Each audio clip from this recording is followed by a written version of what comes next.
7 o'clock in St. Louis. You are listening to The Morning After, presented to you by Brown and Crouppen on 101 ESPN and on the TMA STL YouTube channel. Tim McKernan, Doug Vaughn, Martin Kilcoyne with you on the program. Come on in. The water is warm. Call into the Callier and Thompson phone lines, 314-974-0101. Text in to our Air Comfort Service. Text inbox, 314-399-9646. And then gather with Harry Hogg, Don Hoffman, 4952, and old Jake Reynolds in the Michelob Ultra YouTube chat. You open up your YouTube app, you type TMA STL, you kick view, join, subscribe. The next thing you know, you're in there with hundreds of friends of the Feather who watch the show, Doug, and they love it. They really do. Well, I'm glad that they do, and that we can provide just a little spark of inspiration on a morning like this. Nice. That was like poetic. Not easy to get out of bed on a day like this. Dreary, cold, snowy, icy, with a long winter still ahead. What makes you say that? Well, it feels like we went from 80 degrees to 20, like overnight. Because we did. Here we are, Doug. It's winter. Yeah, 2 weeks ago we were worried about can't find our golf ball because there's a couple of leaves on the fairway. And now the course is full of ice and snow. Well, luckily, Jay's got more. More golf balls? Yeah, if you're missing any. Okay. Arbor Day, text in 314-399-9646. Or you can just gather with other TMA listeners. There's a TMA STL channel. Subscribe to it. Doug, how many subscribers would you like to guess that are in there? Well, weren't we going for 6,500 the other day? We are at 6,220. What would you like to get to by Friday? Let's by Friday, brick by 6,250. Yes. Brick by brick. How about that? And you can open up a kissing booth for 30 area listeners, and they subscribe. They get to join you in the kissing booth. But what if I've got the infantigo? Martin? Can you spell that for me? It's like I can't, infantigo. I don't think I can spell it. Is that an eye thing? It's a little skin thing. Nice. We used to get in Little League when people would share like sweaty batting helmets or catcher's equipment or something. Everyone would have a skin rash. They'd say, oh my God, he's got the infantigo. Yeah. Brings me back to the Girl Next Door contest. Wow. Doug sounds like he hasn't been diving lately. That's from AJM57. I know you love diving. You and Greg Louganis. Why did you stop? Well, because of some of my back injuries, I couldn't do the gainer anymore. And when you can't do a simple gainer, you're out of the diving business, mister. AJM57, I hope your question has been answered. Doug, they're not happy with the Blues. They're not happy with Jimmy Snuggerud. They're not happy with the burn from Alexei Toropchenko. They're not happy with the flight arrangements for the reserves. They're not happy with the 0-for-6 power play against the 28th PK. And they're not happy with Jordan Binnington for yelling at Jim Montgomery after he gets yanked after 2 goals. They are not happy. Kind of a rough night. Just don't... Look at that. There's the second goal. Just don't have the offensive firepower. Just don't have it. I don't know how many times they get right to the net and the shot, wide of the net. Come and put it on goal. Timmy, make the tender, make a stop. You like a good text audit. I love a text audit. 9:48 p.m. Monday night. Last night, text came into the station here. It just said, oh no, we suck again. Just like that? They won 2 in a row at home, and now they suck again. There it is. That's it. Yeah, just when you think maybe they're going to start getting it rolling, they just kind of lay an egg there. I got to tell you, what a weird year for Jordan Binnington. From hiding the Ovechkin 900 puck to barking at Jim Montgomery, to not playing all that well. It's been kind of a strange ride for number 50. You can't bark at the coach. You don't see that very often. No, I understand he's a character and he's got a big personality and it's fun to watch, but that's insubordination. You can't bark at the coach for taking you out. He's supposed to be one of the leaders of the team. The closest thing to that, I guess, is a pitcher getting taken out of a game. Max Scherzer screaming at the manager. Yeah, that's wrong, too. Telling him to get back in the dugout. Probably older than some of the managers at this point. No, I don't know if I've seen that. Jim Montgomery talked about it following the loss last night. Here is the Blues head coach on his exchange with Jordan Binnington. You know, I love Jordan Binnington. He's a competitor. He raises his games in the big moments all the time. I love him. You know, he walked off the ice. He said, I love you. I said, I love you too. And we're both competitors by nature. And at the end of the period, he waited for me. We apologized. We moved on. It's over and done with. He said earlier this year he regretted not pulling a goalie earlier. He didn't get specific and say what game or if it was Hofer or Bennington. And they did have a number of games where it got out of hand early. So he said he didn't want to have that regret. I understand if you're Bennington, you're 10 minutes into the night. It's only a 2-1 game. It's probably humiliating in front of the crowd to get yanked. But I didn't mind it at the time. Yeah, when you've done all that he's done, I think he probably thinks he deserves a little longer leash than that. But I think he could have made both the stops on the 2 goals that beat him. And Montgomery must have thought so, too.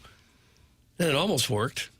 Yeah, Hofer came in and played very well. Outstanding. Wow, did he make some big saves. And the Blues, as you made reference to, they had what you, I know, call glorious scoring opportunities. But then you say they decide to shoot the puck somewhere else? Put it on net. Make him stand on his head. Spin a wooden nickel or two. Get it on goal. Dirt it. Shoot it. That's one thing I noticed Anaheim was doing a little more than the Blues. They just shoot it, whatever. Even that first goal, the guy had no shot at all. He was clear on the sideboards and scored. Just because it kind of took a funny hop, just put it on net. Benner has every right to be upset. He has Jordan Kyrou, quote unquote, playing defense in front of him. That's from Steven time. And no matter what, Jordan Kyrou. The lone goal last night. Yes, the lone goal. He's going to take it in the shorts no matter what happens. He or Buchnevich, one of the two. The cutaways to Buchnevich, his face, he always looks just so disheartened. And you can see why. Can't seem to get a goal or to catch a break. They've had 2 goals or less now in 8 of their last 9. Just not scoring and goals. for a team really struggling to score, losing Snuggerud for 6 weeks, yikes, what a big hit that is. Yeah, yesterday was a bad day. Yeah. For about 12 hours for the St. Louis Blues. Woke up with a little bit of optimism. Chris Kerber's with us at 8:15 on the presentation. And, the boys are buzzing. And then around 9 o'clock, Martin, we get the news that Snipes is out, Torpchenko's out, and then it just trended from there. Then they had travel issues, so they had to go with the old 11-4-1. How do you do? That didn't quite work out. Tyler Tucker had a shift, and then Jordan Binnington gets pulled 2 goals in, 10 minutes in. He's yelling at the head coach. 0 for 6 on a power play against. Other than that, it was a great day against a team with one of the worst PKs in the business. And I guess in the end, I suppose the high note is that the coach and the starting goaltender exchanged I love yous. Mm-hmm.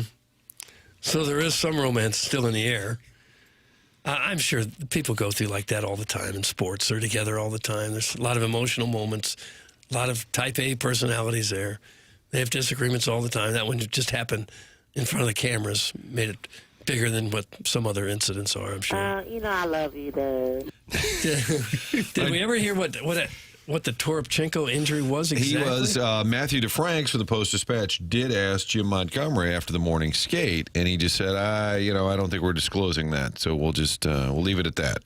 And there was immediate speculation it was a blown-up fried turkey. I believe that's what our text line suggested. Mm-hmm. I have and no our text way line tends to be accurate. Yeah. I have no way of knowing what is or isn't accurate on that, but they were asked. I enjoyed the pregame when Strickland said, I talked to Tyler Tucker and asked him if he's ever played forward before, and he said, never. Well, it is the NHL. It's a good time. Felt like one of those nights when LaRusse would take some random guy and put him in center field. You're like, Alan Craig's playing center field at Wrigley? Jeff Tabaka's going to pitch with the division on the line? Son of a bitch. Sean Dunston can play left field? Good night for those of us who used all their new Missouri gambling promos on the Ducks money line. That's from Johnny Crotchville. He lives over in Crotchville. Okay.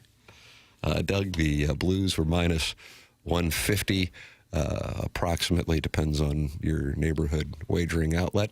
But, you can get your first wagers in yesterday, and it sounds like Johnny in Crotchville got himself a Ducks money line play. Oh, did he really? And he is flush with cash. Ray King also said, Blues suck, but I hit my first legal bet, plus 850 for Kreider and Kyrou anytime goals. This is all so easy. That's from Ray King. So it sounds like he's found a new career. That's what they all think. Congratulations. You win that first one. Boy, this is easy money. Jackson, what play did you give away yesterday right here? Jackson looks like he is an art teacher this morning. I just realized. I think that's Chairman Kurt fall out of his chair. It's Def Comedy Jam over in the corner. Well, it's Turtleneck Tuesday. Turtleneck Tuesday. Toughness Tuesday has been replaced by Turtleneck Tuesday. Turtleneck Tuesday. Yes, I maybe not pottery, more general canvas art. I gave away Magic minus 8.5. They won by 5. So. Oh no. The Orlando Magic 5-star play. We will always remember the first day of legal sports wagering in Missouri as the Orlando Magic play that got away. They really made a fourth quarter charge. They were kind of trailing a little bit, and then they come back. Couldn't cover the 8, though, or 9. I needed 9. Did you watch that instead of the Blues? New England 7. Remember that? They won by 18. Sweat-free. I'm giving you money. Yes. To balance Jackson's Orlando Magic bets. Why did you listen, son, before you took up teaching poetry? Yeah, I figured that was going to be coming. It was a good play, Martin. I enjoyed the play. New England's pretty good. Yeah, Did you see the hit on Jackson Dart? He's running down the sideline. If you haven't, you got to find it. It's for those of you who are watching us and ESPN, they're showing it over and over again. Well, he's running down the sideline, and he just gets tattooed. And I think Joe and Troy just talked about how he needs to be better at getting down and not getting hit. Yeah. He's been in the concussion protocol. And then after the game, this is offensive. I wouldn't say this. Right. But Jackson Dart said, hey, we're not playing soccer here. I wouldn't say that. Bow! Kid's tough. Oh, gosh, he did. But he's... They kind of turned upfield at the last minute, and I think... if you just step out. How many times have you seen that quarterback just kind of... You got to get out. Jump out. Yeah, you got to get out. He just got... Yeah, he got leveled. I have noticed, I feel like it started with RG3. Heisman Trophy guy, comes out of Baylor, goes to Washington. His whole offense, was that the old RPO? 2012, Doug, 2012? I don't know the years, Tim. That sounds right. And is just killing it. Teams can't defend it. And then all of a sudden, he starts suffering injuries. And these college quarterbacks who made some of their money by running realize that that is not necessarily a sustainable business operation. Jaden Daniels has missed half the season with Washington. Yeah. Well, his coach kind of hung him out to dry. But yes, you're right. In general, I think the guys who run are more susceptible to injury. I'm sure they see their teammates getting drilled all the time, wide receivers getting big hits, and they think, well, I can't be a wuss and just fall down when I just need a couple more yards. But the whole offense is kind of on their back. They need you in there. And this is not Wake Forest coming after them anymore. They get lit up by some of these guys. In defense of soccer, since this is the soccer capital of, I think, the world, a lot of concussions in soccer, too. So Jackson Dart, be careful, young man. I saw a report once. We did this on Channel 4. That's why I remember it years ago, that soccer players had some of the worst incidents of CTE of all the major sports. I think Taylor Twellman's career ended because of concussion. And mostly it's because of practice. Sometimes in practice, they'll head the ball like 15, 20 times in a row, and they said that's what gets them. It's not so much the big hits in the games. I think soccer players need to start wearing helmets. That's how we can make $1 billion. Sell soccer helmets. I don't like the look. I don't know. I think we just have to live with the consequences, Doug. And by we, I mean them. Yeah. We didn't like the look of helmets on hockey players for a while either. Ed Kia was one of the last, was he? The Blues, last guy to wear Craig McTavish. Yeah, okay. Tim, what do you think? Soccer players need to... Doug's hot take. Helmets, at least for practice. Start screaming, and then this is going to viral. I don't think they'll go for it. It's a $1 billion industry. Doug is starting up a soccer helmet company. Your thoughts? 314-399-9646. That's how you can text in. Air Comfort Service text inbox. Then talk it over with the friends in the Michelob Ultra YouTube chat. That's the TMA STL channel on YouTube. Is the Brawny Man serious today? That's from the TMA remote lamp, the Brawny Man. I guess that would be Jackson. He's kind of wearing a brawny coat. Well, it's a flannel. Like you're ready for some Dinty Moore stew. Dinty Moore beef stew. They would always price that, and the price is right. I don't know. I don't buy beef stew. Bob Barker, Drew Carey. That was like canned soup. Oh, sure it was, yeah. Stew. It's meat and potatoes. I think you look sharp, really. by the way, but I enjoy. It's cold out. Oh, I know you look sharp. Don't Thank you. Give him a compliment, and he gets defensive. Well, no, I'm being defensive because people are clearly People going are to be jerks. taking their shots. What do you mean by people? Oh man, the people and I figured that was it's cold out and turtlenecks keep you warm, man. It's a turtleneck Tuesday. Turtleneck Tuesday. I was given a dickie last Christmas to wear it. I've lost it. Doug I wore it Ross. like one time and I've lost it. Is that that's like a Fake turtleneck? Yeah, like a detachable It goes down to your turtleneck. neck. Yeah. Like you couldn't possibly be bothered to put on a turtleneck. No. Just No. need a little Dickie. 1/3 of a turtleneck just to show it. Yeah. Doug, I don't know if you're in a seed round of funding here, but the big show says, Doug, I will invest in your helmet idea. I have $20 for you. Okay, so it's a it looks start. like you need to talk with council. It's a start. And you are in the midst of a capital raise for these soccer helmets. I bet if you knew how many people worldwide had head injuries in soccer, you'd be stunned by it. Steve Jungle. Well, you could start there, I guess. Bundesliga, Second Bundesliga. Yeah. Soccer players have weak necks, so it'd never work. Some Yugoslavian bruiser. Weak necks. Jeez. I don't know. I haven't seen that study. New England Journal of Medicine? Well, I don't know where else it'd be. Some really big soccer players out there. You effer. Orlando did not cover. That's from the 618, and now Jackson. That's why it's called gambling. You know? It's nothing's ever guaranteed. I liked my reasoning. By the way, Alabama is plus 2.5 right now. Uh-huh. Against Georgia in the SEC championship. Are you about to make a play? Doesn't it seem like that would be like Alabama wants to win because they don't want to have any doubt the possibility of getting that third loss, even though Welcome to Anarchy Saturday in Right. college football. So they want to eliminate all of that. Georgia had their quarterback hurt last year in the SEC championship. I don't think they want to make the same mistake twice. Doesn't it seem like Alabama is going to be at full effort So you in think Georgia? Georgia's going to send Drew Pine out there to just get through this thing on Saturday? You know, the SEC championship game that no one wants to play in, and Alabama has just been released as a 5-star play to go with Orlando. But the Orlando play is dead. That was DOA.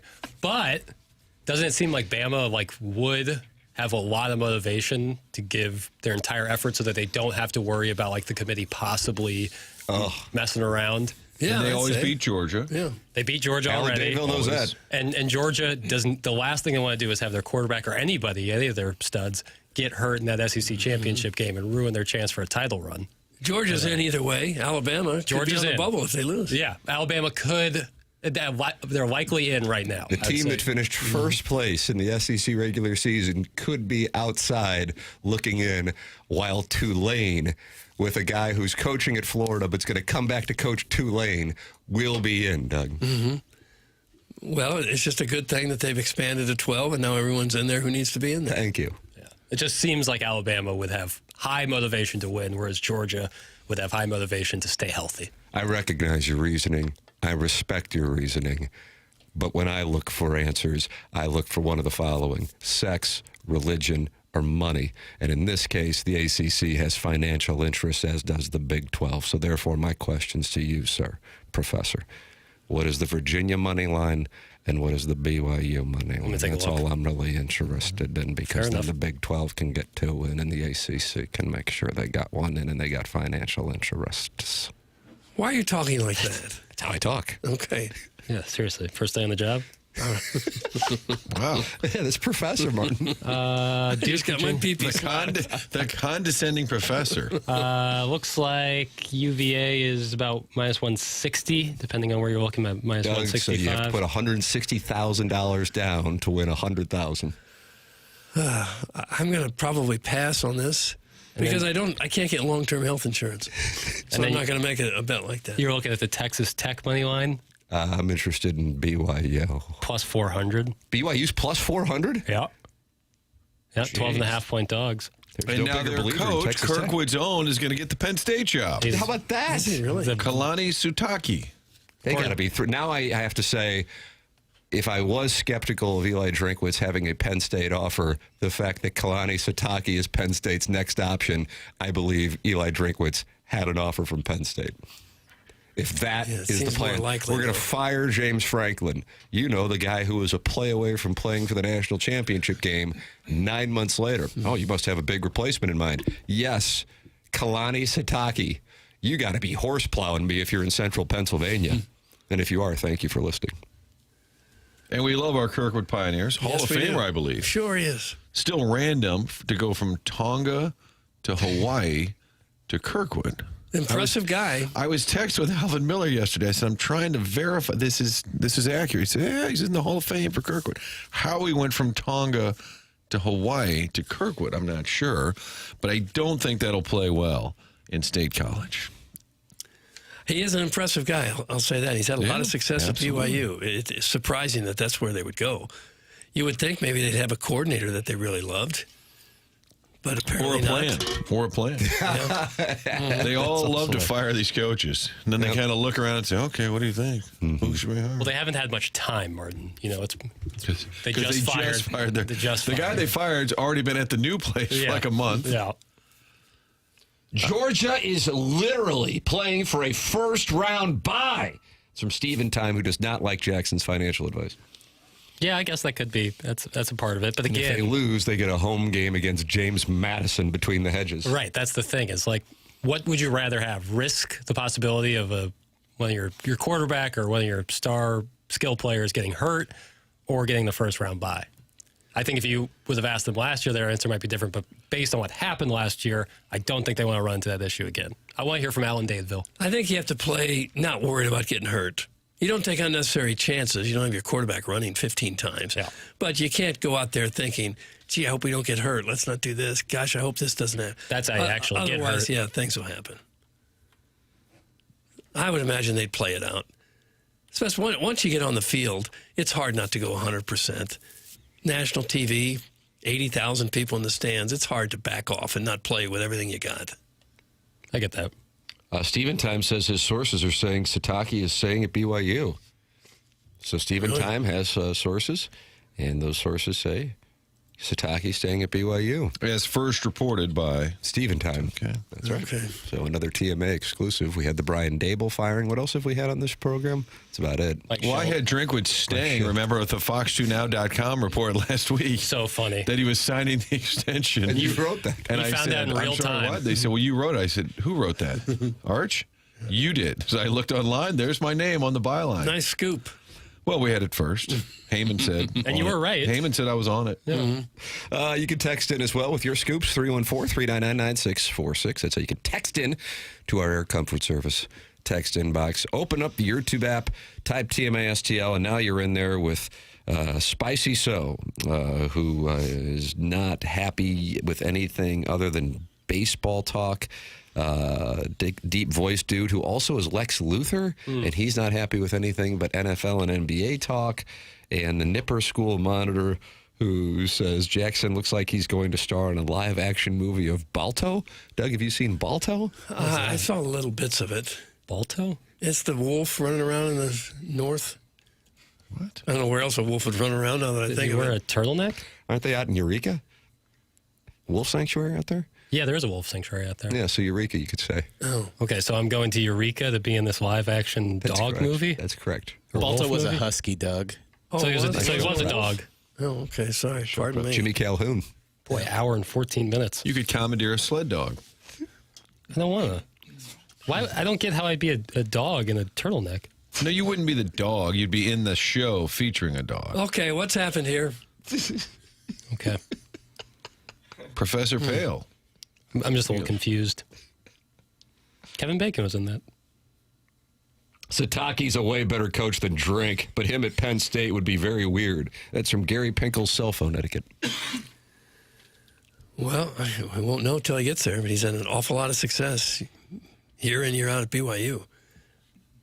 Nothing like what he'd face in the Big Ten, but where he's been highly successful. Yeah, Penn State's schedule next year is what we would call in the golf world the gentle handshake. Come on in, join us as a Nittany Lion, and you get to play no one in 2026. So it's a gentle handshake for somebody's stock to skyrocket and Happy Valley go 10-2 and get themselves into the college football playoff. Text in 314-399-9646. Call in. You're probably trapped at home with these 3 inches of snow. So you're probably looking for somebody to talk to. Talk to us. Collier and Thompson phone lines, 314-974-0101. Or talk it over with other TMA listeners. And you can talk to Tanner Skidmarks, Jake and St. Genevieve, and DJ Patty Cakes in the Michelob Ultra YouTube chat. Michelob Ultra, 95 calories, 2.6 grams of carbohydrates. Long-time TMA sponsor. I go into the old TMA studio, and the Michelob Ultra banner is still up in the studios. We are grateful for their support when you're enjoying time out with friends over the holiday season. Enjoy a Michelob Ultra. It's only worth it if you enjoy it. Sponsor of the YouTube chat on the Morning After. The program's called TMA. It's presented to you by Brown & Crouppen on 101 ESPN and the TMA STL YouTube channel.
and Nelly Furtado.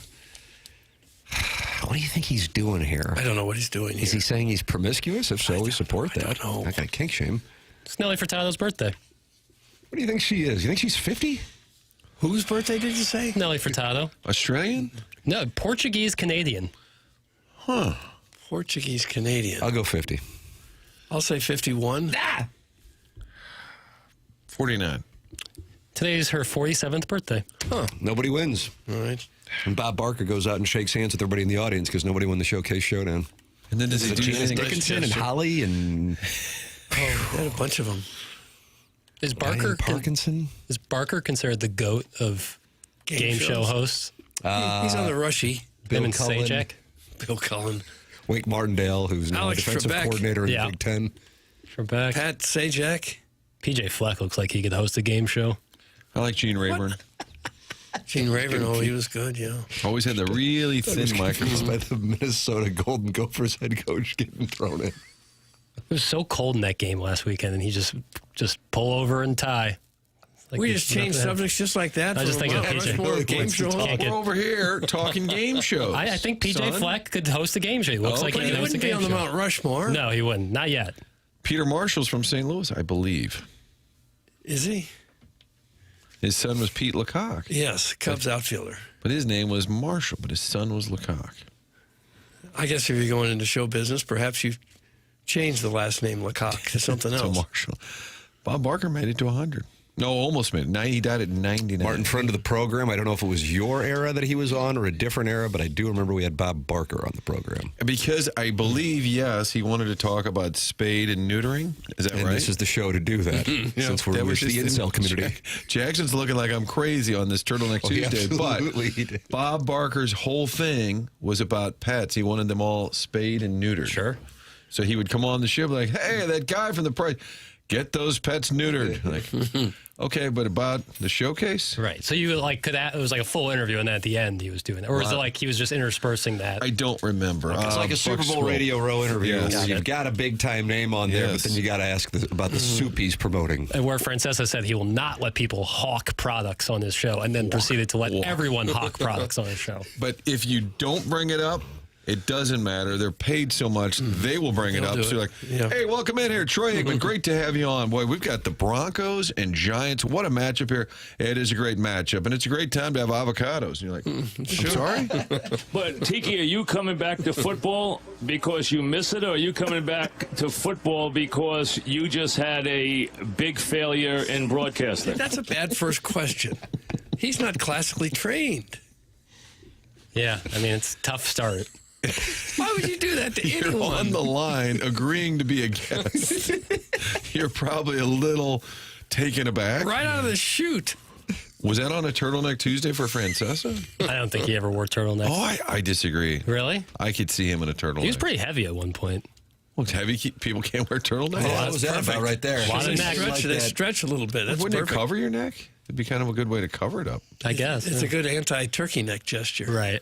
Your thoughts on turkey necks? Call in. Collier and Thompson, phone lines 314-974-0101. You can also text in 314-399-9646. Mitch Cumstein's in there, as is Plowsy's dog guy, Lisa, who wants to know if the Cardinals got a lifetime contract yet from our mall.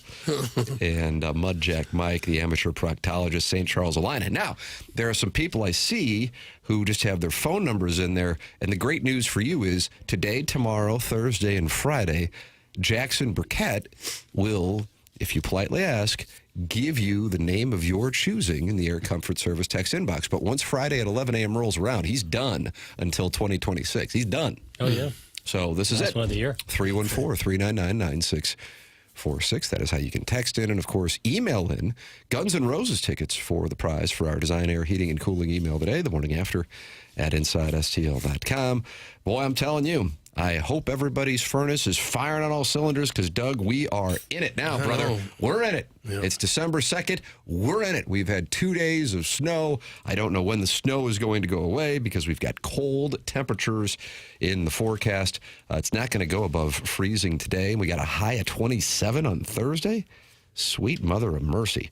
More precipitation in the forecast this weekend. Design Air Heating and Cooling and Seth Goldcamp online at designairservice.com. And Seth has come up with the greatest promotion in show history when he's giving away a $10,000 HVAC system for the winner of the Design Air Heating and Cooling Emailer of the Month. Whoever accumulates the most wins in January, beginning January 5th, will win a $10,000 HVAC system from Design Air Heating and Cooling. They'll come by, they'll install it. You will be rewarded for your wonderful pros on this program. It's Design Air Heating and Cooling. Martin's a client, Doug's a client, I'm a client. DesignAirService.com. Yesterday, the scene in Baton Rouge was a pony, Doug. They were all out to welcome Lane Kiffin to the LSU Tigers. Jackson, what do we have from yesterday's festivities with the train? He talked about the scene at the airport where people were giving them the finger, and then standard fare for a press conference. and then what it was like when he landed in Baton Rouge and drove past Tiger Stadium. In that airport scene and all the things being said, I understand it. It's the passion, but they're saying that about you, that you thought you did a really good job for 6 years for them. That affects you. And even on the plane down there, I'm kind of like, man, we made this decision, but God, I really, and I'm telling you, I landed last night. I can't even remember when it was, okay? We landed, about 24 hours ago. When I got off that plane, and I saw the board there, and I saw the leadership, and I felt the power of this place. And then we get in the car, and as we're driving out, and there's the fans, like just all of them out there at the airport, and their excitement and their passion. And then the cars drive by as we're going to the office, and you go by Tiger Stadium, and it's lit up. And you're like, I absolutely made the right decision. Oh, God. You sound a little whiny to me. Yes, he is whiny. Like he's a victim there at the beginning. After all I did those 6 years. But they don't like me? Boy, he is. I never disliked Lane Kiffin, but I'm getting there. The power of this place. Yeah. These coaches sound like politicians who always have a tale. I was at the grocery store and I met Sally. She's the mother of four, Doug. And like, you didn't go to you didn't meet Sally. No. So he had these moments he just wanted to share with you, Doug, driving by the stadium. I don't know how you could do that to a team. I don't know. I know the money's great, but he's already rich. Well, I'm not sure this is life-changing money for him.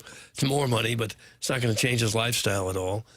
How you could do that to a group of players that you recruited and coaches and the administration, the fan base. I don't know how you do that. Or if you do it, just own it. Stop acting like, oh, no, poor me. It's nauseating. LSU does travel to Ole Miss next year, Doug. Can't wait. And I don't know how, but Ole Miss riders have the date already, and it's September 16th. So if you want to talk about an all-timer, if you want to know where Reese Davis, Kirk Herbstreit, Pat McAfee, Desmond Howard, and Coach Saban will be on September 16th at 8 Central, I'm pretty confident they'll be at the Grove, along with a lot of security. Does this make you root for Ole Miss now to win the national title without him? I would love to see it. I would, too. I would love to see Hottie Toddy get in there. Steve Fisher type run. Back the interim. If I was an Ole Miss alum that just had tons of money, this is when I would just dump it into the program for next year. You talking like a Mr. Licks? And just say, we're all in, and we are going to be the best damn team. We're going to shove it. Steal a bunch of players from LSU. Yes, just go all in like crazy. Spend like crazy. The thought process in Oxford is they're going to suck next year, and this is their last chance for a while. You have to go back to 1960. Was that Arch Manning? Before the last time they really had a shot. That might have been a little before Archie Manning. According to who? Arch said that to you? No. I'm sure Ole Miss, this is their hurrah, but I'm saying, wouldn't it be fun? If I was a booster who just had sick money, that's what I would do. Just load up the roster. He gets to go to Knoxville next year, too, and see another one of his exes. Yeah. The Lane Tour. Yeah, the Lane Tour. He's actually asked Tennessee if he can coach the Vols in their playoff game, their bowl game. He's asked USC, Doug, if he can coach the Trojans in their bowl game. Yeah. They all said no. Well, he must be a heck of a coach. Is he? For whatever he comes across personally, he's got a way to win in most of the places that he goes. No one's been able to do this at Ole Miss in half a century. Why do you hate Matt Luke? I don't hate Matt Luke. I wouldn't know Matt Luke if he sat down right next to me right now. Ain't a coach in this gym can take this whistle from me. There he is right there. Okay, now what voice is the Chuckster doing? I think as a Northerner, that's offensive for him to be doing. I knew a guy his apology today on Twitter. I knew a guy who once said that he would, when you get drunk, he had a friend who'd go into a bar and hold his wallet up and say, "There ain't a man in this bar who can take this wallet from me." So that's when Charlie liked that. So he began all right, saying now it. I know. Okay. And then Claves would tell you when it was about to get real, he took his watch off. That's when it was about to get real. He was going to punch someone and take the watch off. All right, man, I'm taking my watch off. Did that come up a lot? I'm just telling you the Claves story. When the watch comes off, fists were going to fly. They say never fight someone who starts the fight by taking their shoes off. Yeah. It's when someone... Because you're going to get kicked. Yeah, it's when somebody knows something about fighting, real fighting. Wouldn't you rather have your shoes on? No, they're trying to be nimble. Kick you right in the forehead. I'd rather have a big pair of boondockers. Maybe steel-toed boots. Yeah. But usually if you get in a fight, it happens quickly. You don't have time to rearrange your clothing. That's why you got to be afraid of them, because they just don't care. Yeah, or wear hey dudes, slip-ons. Yeah. All right. Doug, good news. You miss Ed Orgeron. You want him to come back. Maybe maybe he'll go to Tulane now that John Summerall is left to go to Gainesville. Lane Kiffin said right when he got the LSU job and was flying in and lands, he starts thinking about Ed Orgeron and called him and did the accent. Yep. Here you go. Actually, we're going by Tiger Stadium. I called one person. I called Ed Orgeron. And I said, "Hey, man, all I can do is, man, this place just makes me want to talk like you right now." I did. I was like, we were in the car, and the kids were in there, and I was like, and the coaches, and they're like, "What are you doing?" I'm like, "I don't know. I'm like channeling Ed right now." I was like, "I'm feeling him." Like, I rolled down the window, and I was like, "Go Tigers" to the fans. And I'm like, so I called Ed. I said, "I don't know what's going on, man, but I'm feeling you right now." And he's like, "Coach, you're at the best place in America." So I feel that. So as I thought I would do, I have no idea what your question was. Oh, my God. Martin, you want to fight? You want to go down to Baton Rouge and fight? Doug, you call it Red Stick. Just folksy. God. And I will have to be honest, that's not just a media chuckle. That's what I would call an administrative chuckle, because everybody's there surrounding, and there's the associate AD, and then there's a vice chancellor. There might even be a provost in there, and they're all chuckling away at the new ball coach. Stuff. I don't know what's going on, man, but I'm feeling you right now. And they still haven't fired Brian Kelly. Wouldn't you want Ed Orgeron to at least be an assistant, an honorary assistant coach? Just kind of a mascot of a man. He had an awkward exit from LSU, but good news, he gets his last check for $465,000 from them on December 15th. Nice. So they're still co-workers for the next 13 days. He was just the best. I want Maybe him not at the best coach. I want him at Ole Miss. You want him to make a glorious return? Ooh. That would be... Ole Miss has a chance to do something great there, or go get BK. Brian Kelly goes to Ole Miss. Oof. What's he going to do? Maybe he'll go to Penn State once Kalani Sitake tells them he's not going. I think it would behoove him to take a year or two off. You think so? Stay out of the Think limelight. he'll get in the podcast business? 100%. You think so? He'll be on Barstool? Or, yeah, some Fox college football Brian probably needs Kelly? another warm body. You talking about Brian Kelly? Warm, but hey, you're talking about the big noon kickoff. I couldn't be sorrier. I couldn't be sorrier. I couldn't be sorrier. I watch it every day. That show Watch seems it like every a Saturday direct week. ripoff of the ESPN show. Hey. Whoa. Just right down to the sets that they use and the routines that they do. It's almost the exact same show. And then they take a guy who's really become big in a new venture and put him on the show. That was Pat McAfee. So then they went and got Dave Portnoy, which seemed kind of like they were doing this. Does seem like the same formula. Of course, that's all I watch. It's big. What's it called? Big Noon? Yeah. Big Noon. When you work at a local station, your TVs at home are just pretty much glued right to your station. You don't watch anything else. I look at night to see if Doug's doing. What are you on the 5 Fox now? Not on anything. Commentary. No. Been a long time now. And that's the way it used to be. I'm Doug Vaughn. I like that segment. The big noon kickoff picture they have, like their promo picture, is all of them sitting on top of a goalpost, like a field goal goalpost. Second. And it's reminiscent of the jokes you guys used to make about like AM radio promo pictures where guys are pointing at each other. And you don't know what these guys might do. One guy's got like a grenade and he's got the pin off. Yeah, the personality here. Oh my goodness. You have to be pointing over your shoulder. And it's Brady Quinn looking like he's in West Side Story. I see in the fun with audio, you have Kirk Herbstreit imploring Ole Miss to allow Lane Kiffin to coach. He still wants them. No. Sorry, that was from game day. I guess I forgot. That's what I call a carryover. There was a page break, and I might have missed that. My apologies. I was like, I've got to hear this, Kirk. I wasn't aware that he went on the air yesterday after he already did the press conference in Baton Rouge and said Ole Miss needs to let him come back. I apologize. No. You know who teed up the Lane train was Paul Feinbaum on ESPN. Finally, somebody on ESPN who was critical of Lane Kiffin. Did you see that, papers, Professor? I saw the Adam Schefter thing, which is very funny to me. What is the Adam Schefter thing? Adam Schefter, for being as wise in professional football, to me asked a very obtuse question, or maybe one that wasn't with much research. Don't say obtuse. Well, I think that's That caused problems in Shawshank Redemption. Am I right on that? So, yeah. Andy Dufresne, and he was talking to the warden. Am I right? The warden. It's tough to see that guy in other movies after the warden. What other films has the warden been in, Movie Boy? Oh, man.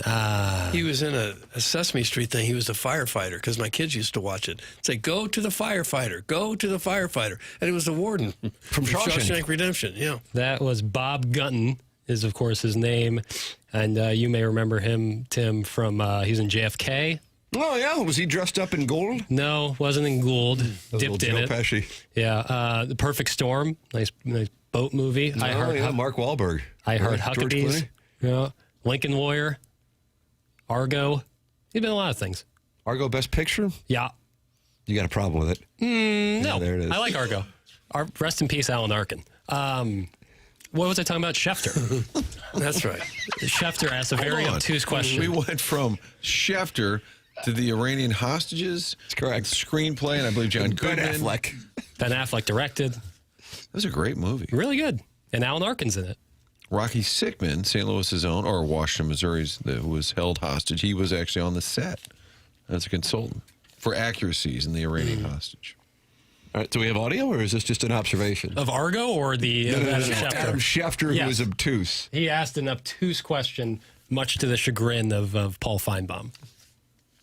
One moment. Oh, Jiminy Christmas. It's tough to set up the clip and then play it simultaneously. Okay. The mic isn't in front of my face at all times. I see. He was making $7 million a year at Ole Miss. What I don't understand from the outside is why didn't Ole Miss step up and pay him? College football has become one big money grab. And to your point, Rex, would anybody in any line of work pass up a $5 million a year raise to move on somewhere else? Paul, no. Let me get Paul in here because he's living in this thing every single day. Go ahead, Paul. First of all, the money was going to be the same everywhere. Ole Miss was not going to let him get away for a couple $1 million. I just wanted to clarify that. Continue. That's a good point. That was the obtuse question? The idea that that he thinks that Ole Miss didn't pay up, that's crazy. Would they have matched? Of course. And that's what Feinbaum It had nothing to do with money. The analogy that I could utilize, I gather, which is why you consider this question to be obtuse, which is what got us into Argo, is LSU has a New York Yankees-like budget where Ole Miss has a Miami Marlins-like budget for players. Is that the reason why? Because it's not about the salary. The salary could be comped. Yeah. It's the annual resources that LSU is privy to versus those in Oxford. Right. To that point, yes. And I think it's been pretty out there that if Ole Miss wanted him, if Ole Miss was gonna match, and that he was just deciding between jobs, because he said he's like, money doesn't matter to me.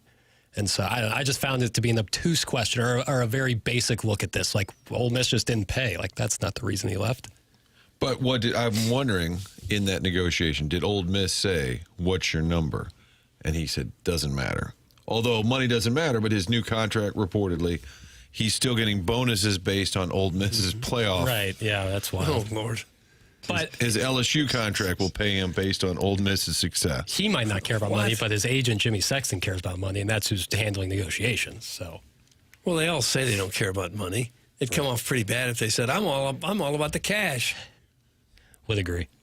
And again, make the move. I think I can win big at LSU. It's a storied program. I feel bad about the exit at Ole Miss, but I gave him 6 great years of my life.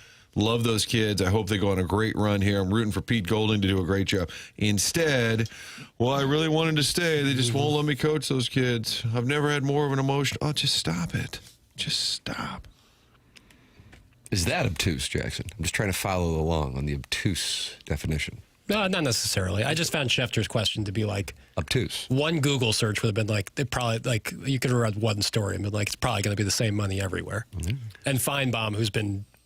He was exhausted by it. He's been like Gabe before Drink signed the extension, like constantly on this beat. And it's like when someone, especially at Schefter's level, he's obviously extremely intelligent and does a great job. For that to be, I don't know, just found odd to me. Some of these coaches are such narcissists that they give off the vibe that they believe the whole program is all about them. It's all about the coach. I don't know if it's because they get so much power, if they're treated like kings for so long and they actually kind of believe it at this point. But some of them have this narcissistic instinct in them that's really, really crazy. And the fiefdom usually includes a smaller market, and there isn't a New York-type media badgering them. They tend to have the run of the whole place, and usually there's sycophants around them who say, yeah, whatever you think, boss. Here's the deal. This weekend, no fans allowed at the stadium. Okay, good idea, boss. There's a whole lot of that going on. Yeah. You're welcome to give your thoughts at 314-399-9646. That's how you can text in. Many are choosing to do so. Like Eric in the Central West End, Stephen Time, Neil Allen, Craig Paquette, Starfish Street, Bourbon Bob, Fuelsy, Allen Dadeville, Mr. Lick, Scuba Linneman, and DJ Patty Cakes. And of all those names, there was one in there that doesn't have a name saved, and you can have a name saved this week up until Friday at 11 a.m. just by saying, hey, Jackson, could you please title me as this? In the Air Comfort Service text inbox. So send in your name request if you don't have a name saved to 314-399-9646. The program is called The Morning After. It's presented by Brown and Crouppen on 101 ESPN.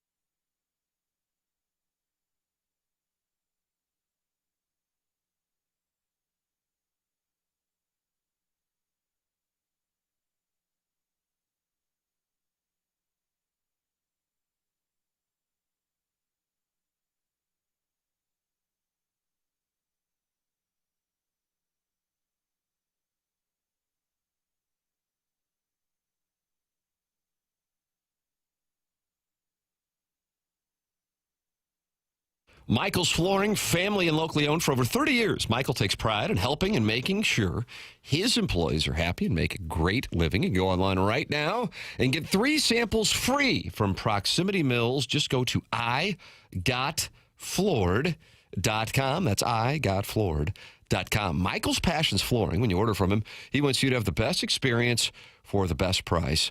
Just come in or talk to them. You're going to see the difference. They want to make sure they suggest the best thing for you, not pushing what corporate's telling them they have too much of. There is a reason that Michael's Flooring continue to grow through 31 years. Employees love working for him as they feel like family, and he makes sure they are taken care of.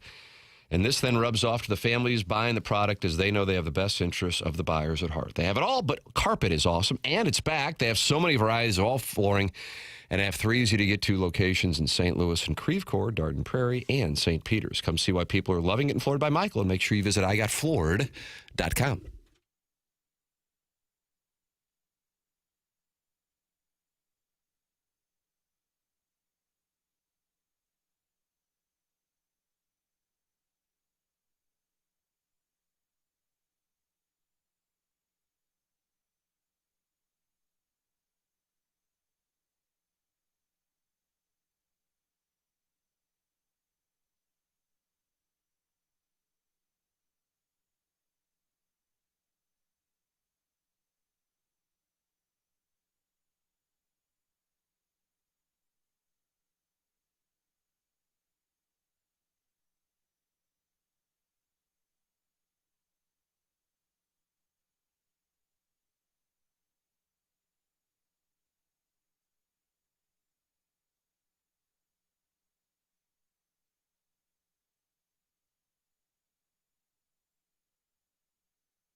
This is Jackson with a Sports Center update driven by Johnny Londoff Chevrolet and Johnny Londoff Autoplex. The Blues lose last night at the hand of the Anaheim Ducks.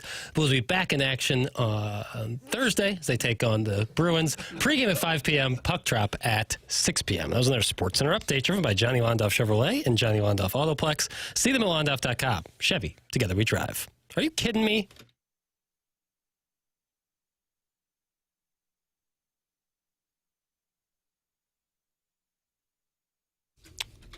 I guess it's Britney Spears' birthday. Oh. Whew. I'm going to say 45. That's what I got. This is Britney Spears' birthday. She's 45. That's what I got. I'm all in. Final answer. Doesn't seem to me she could possibly be that old. She probably is, but it doesn't seem like she should be. I'll say 41. 44?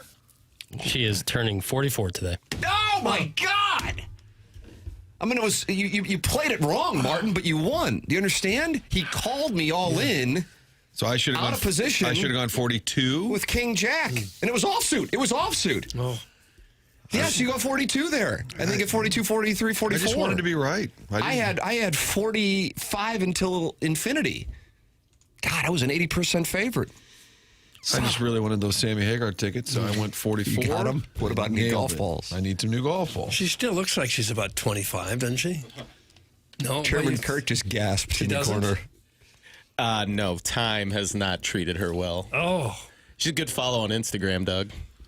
Doug guy, she's one of your top follows on Instagram. I don't know. Last time I saw her, she still looked like she always had looked. I guess it's been a year or two. Next break, take a look. Okay. Well, don't tell me what to do. Yeah, Doug doesn't like when you tell him what to do. It's TMA 101 ESPN. I like when the non-link texts me with his Blues thoughts. And I'll give out my phone number so you can text me. This is what he said. It's quite the trend that Montgomery pulls something out of the break glass if needed coach's toolbox, like shortening the bench during games, sitting quote-unquote stars, health bombing Cairo, quick hooking Binnington to get something started. And then nothing changes. Cairo has one electric game, then the bad habits come back. Booch has been benched mid-game. His season is the same. Thomas has been benched mid-game. He's up and down. Blues fall behind 2-1 last night. Then there's minimal response after the attempt to jumpstart them by pulling Binnington. The post games from the players always refer to some future state where everything will be fine and the team will be scoring goals, removing mistakes, and going on a winning streak. That was last night from Fowler, but there doesn't seem to be any urgency to get there. That non-ling is I've got like a personal columnist in my iMessages from the non-ling. Long-time TMA member, part of the International Brotherhood of Nitwits with producer Joe, who, of course, has a landing strip. So there is his perspective on the Blues season. Doug, 27 games in? Something like that. Is it possible they just don't have the talent to be any better than they are? That this is where they should be? It's where they ought to be? I believe JR declared, was it about a week and a half ago, this team is bad. I believe that was the declaration. It might have been before they went on that East Coast trip. I think it was after that bad Dallas loss at home.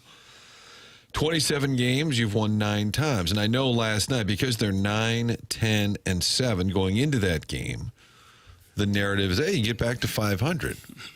But I always look at that 7 and say, you did lose those games. Even though you got a point, you played, at this point, 27 games, and you've won 9 times. So I can never tell myself, oh, they're 500, even if they're even in the wins and loss department when you have those overtime shootout losses. If you win them in overtime, you count them as wins. If you lose them, you don't count them at all. Yeah, well, you get a win. Yeah. So 9, 11, and 7, 27 games, 9 wins. It feels to me like there's a couple of big pieces missing. There's obviously a big goal scorer, and then somebody with some energy, some personality, somebody who runs around a little bit, stirs things up. They don't have those two pieces. And I think that would make a difference if they did. Agreed. I don't know how you get them at this point in the season. But then I would present who were those pieces when they went on their heater after the Four Nations last year. Thomas was much better last year than he's been this year. Cairo had a much better year last year than this year. And those guys have just, for the most part, been just guys this year. Jim Montgomery attempted to jumpstart, as the non-ling noted, by polling Jordan Binnington. Jackson, this is soundbite 2, and he explained that he will diminish players' playing times, but it stands out more when it's a goalie because it's clear that he does that as opposed to when he reduces minutes for forwards or defensemen. Well, it's just, the professionalism that you expect from someone like Binnington, and as well as let my own ego go and just go into him. The same thing. It's important that you deal with it right away. So there's, anytime you have to deal, I don't love dealing with conflict, but in life you have to deal with conflict, and you deal with it right away, and nothing festers then. And he went on to say that he'll reduce guys' minutes, but you don't see him get pulled like you do with a goalie. So he and Binnington, he said, apologized to each other following the first period. Right. Well, now we'll go on the East Coast and we'll knock them dead there, fellas. Boston, Ottawa, Montreal. The Bell Center. Hello again, everybody. Thursday, Saturday, and Still upset Sunday. about the Expos. Yeah. But we'll see Zach Bolduc, and he'll get 3 or 4 goals. But I think your question is, how did that team go on that heater? That second half surge that was maintained. It's the same group of people. Right, same group of people. I think on all due respect to Nick Leddy. On the scoring side, the Robert Thomas, Dylan Holloway, those guys were collectively kind of on heaters themselves. But as far as the personality, and maybe it only shows itself when things are struggling, when things are bad. Who's going to be there? When things aren't going your way, when the puck's not going in the back of the net, maybe that's when you look around and say, okay, where is the edge, the personality? Now, Fox is not here. I don't know that he was the key to all of it, but Bolduc losing a little of that edge, I guess. Come on now, holler. I feel like we're about to get to a Fowler. Bolduc had a good year for the Blues. He had 19 goals. He was a plus 20 last year. He was a solid player for them. That was a big subtraction, a big one, because they didn't really get much back for now, because Mayu is a part-time guy for the most part, and you lost a guy who was almost a 20-goal scorer. They lack elite talent and have average at best goaltending. This was always going to be a bad team. They squeaked in last year and played the Jets close after overachieving for 3 months. There's Tervis Parrish with the official diagnosis. Okay. It does appear they were a bit over their skis, and they got everybody excited, Doug, and it carried into this year, but they have taken all of that buzz and momentum, and people are like, whatever. Bolduc's done nothing for Montreal. He doesn't change this team. That's from the Bridgeton Landfill Fume Huffer. Well, I'm just telling you what he did last year for the Blues, and he had a good year. 19 goals for the Blues last year. I mean, that's not an all-star, but that's more than they got now. They don't have anybody doing that now to fill his spot, anyway. I thought Jordan Kyrou was supposed to be the goal scorer. That's Harrison's brother, Master, who has lifted his self-appointed boycott. Jesus. He is, but you need lots of them. You need lots of goal scorers. That almost sounds like Marlowe doing a Keith Kachuk. Jesus. The Blues will take on Boston on Thursday night. It sounded like, Jackson, that threw you off in the Sports Center update. I forgot what, I was like, today's the second, right? And the Monday, the Thursday thing throws it off a little bit. You're a Tuesday, Thursday, Saturday guy. That's your sweet spot. So we have a board up here with a ton of information, including the play-by-play schedule, and we, of course, carry every Blues game. It's the home of the Blues. And I was looking up there, and it says the date, which is the right thing to do. It says the date, 12/4, not Thursday, not Friday, not Tuesday. Sounds like you're complaining that Ryder doesn't put the day up there. That's what I'm feeling. No, I should know. It's not hard to figure out. I know what day it is. It's the 2nd of December. And so the 4th of December would be Thursday. It caught me by surprise, caught me unawares, really. And, that'll happen. Which part? That today is Tuesday or that they play again Thursday? I just got a little flustered. Okay. But I gave away the correct information. So, yeah, you all did. in all. In the end, you did your job. Right. Do your job. That's right. Why didn't Hofer get back-to-back starts? Yeah, after he had the shutout against Utah. Montgomery was asked that in the postgame. Oh, wow. Look at this. Okay. This is a bounce-back moment. He literally bounced when he realized he had that audio. I never thought we would have it, but here it is. We did, but his previous win was a shutout, too, and we went back with him, and we didn't win the following game, so that was the logic behind it. Benner had played 4 great games in a row for us. There you go. I didn't even think about it going into last night until they pulled Bennington. Yeah, they were coming off a shutout. And usually in hockey, if you pitch a shutout and you get the next start, I think it would have meant Bennington would have had almost a week off, too, because he would have gone from Friday to Thursday, if that matters. You know what it is, Doug? If they play too much, they're tired. But if you don't use them, they're rusty. or they're getting rusty. Right. Depends on how the game goes. Maybe the team's just not great, Doug. Yeah. Maybe they're just not great. The real issue with the Blues is the garbage blues songs you keep playing. That's from Just Don't Press Push, who's not happy with Jackson's songs. Well, I don't really like playing them after losses. It feels kind of like it's not a great time to do it. And no offense, but there's been a decent amount of losses so far this year. Okay. All right. We're going to need you to come into the office. Right. So I haven't really been playing them much. I do like those drops, though. They're fun. Bennington's washed up. He needs to go. He's immature and cries like a baby when he gets pulled. That's from Safari Elvis 36 in the Michelob Ultra YouTube chat, where 259 friends have decided to gather this morning and watch us talk it over on the morning after. It is the TMA STL YouTube chat with the Michelob Ultra sponsorship. Grateful for their support and grateful for the listeners who get together and talk it over while watching this presentation. It is Michelob Ultra, sponsor of the YouTube chat. It is James Carlton, sponsor of the Colonel, who's with us on Mondays and Fridays. Gabe was with us yesterday as he exhaled with Missouri not having a coaching change, which meant he got to focus on Missouri traveling to South Bend, Indiana tonight, Doug, where they're 1.5-point underdogs against Digger Phelps and David Rivers. Digger Phelps is still coaching? Yep. Look. Gosh, I thought he quit 25, 30 years ago. Nialivey, Koriezu. Yeah. Watch us. Koriezu at your feet where we lay. Think about that. Watch your feet? Oh, at your feet. At your feet. Watch your feet, pal. That's the school's fight song. Watch your feet? And then did John McLeod follow Digger? Gavin McLeod. And then Mike Bray was there for like 20. Speaking of turtlenecks, big turtleneck guy, Mike Bray. Tournament. Friend of the Cats from those days in Delaware. That's correct. I believe still on the Quinn Snyder staff in Atlanta, who told me at the MAC 2 years ago he'd be getting Quinn on the show. I forget what show it was on at the time, but I said we would love That's my white whale interview, Quinn Snyder. Mike Bray swears, and we might have each had a few Manhattans, he swore he'd get him on the show. And when did you get him? We haven't been able to connect. Oh, no. Yeah, I think he even said, hey, reach out to me. And then he left. I said, sounds good. And then the next time I'm like, I have no way to reach out to him. That's a good move after having a couple libations. James Carlton's online at carltoninsurance.net, 314-961-4800. James has been saying this for the last couple weeks when he's in. There is a huge amount of savings out there right now for auto insurance, and he has been doing this for a long time. He says he has never seen anything like it. It is really worth giving a call to the offices to find out. That's what Jamie Rivers did. He made the switch after calling James Carlton. That's what Brandon Kiley did. He made the switch just last week to James Carlton. 314-961-4800 or go online at carltoninsurance.net. If your insurance costs a leg and arm, call James Carlton, State Farm. Tim McKernan, Doug Vaughn, Martin Kilcoyne with you on the program. It is the Fisher Window and Door Store, 8 o'clock hour here on TMA, 101 ESPN and the TMA STL YouTube channel.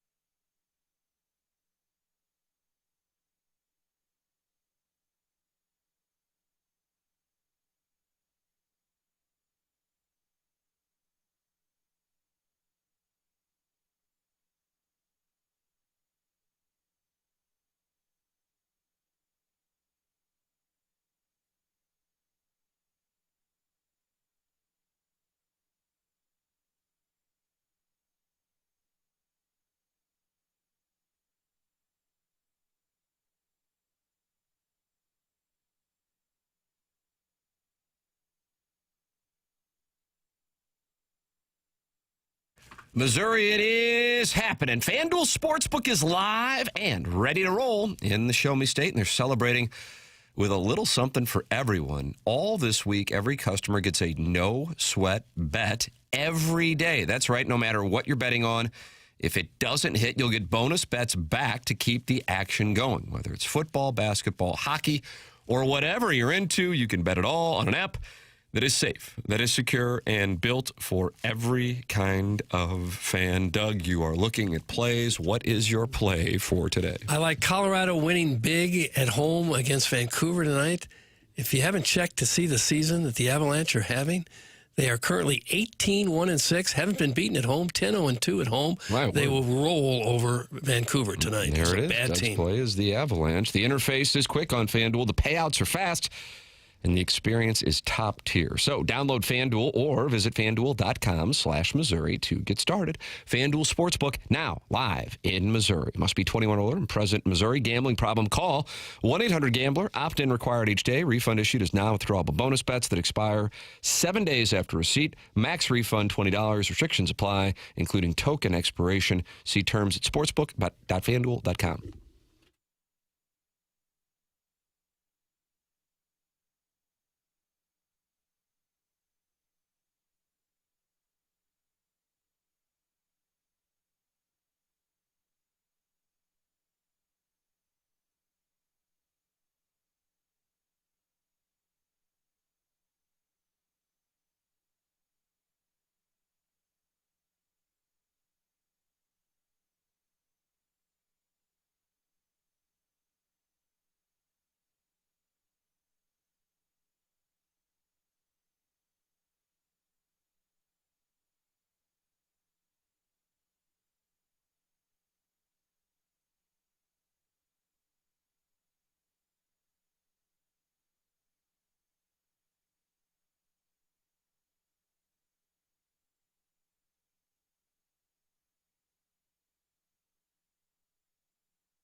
chance will make your day. Our shenanigans will never leave you bored.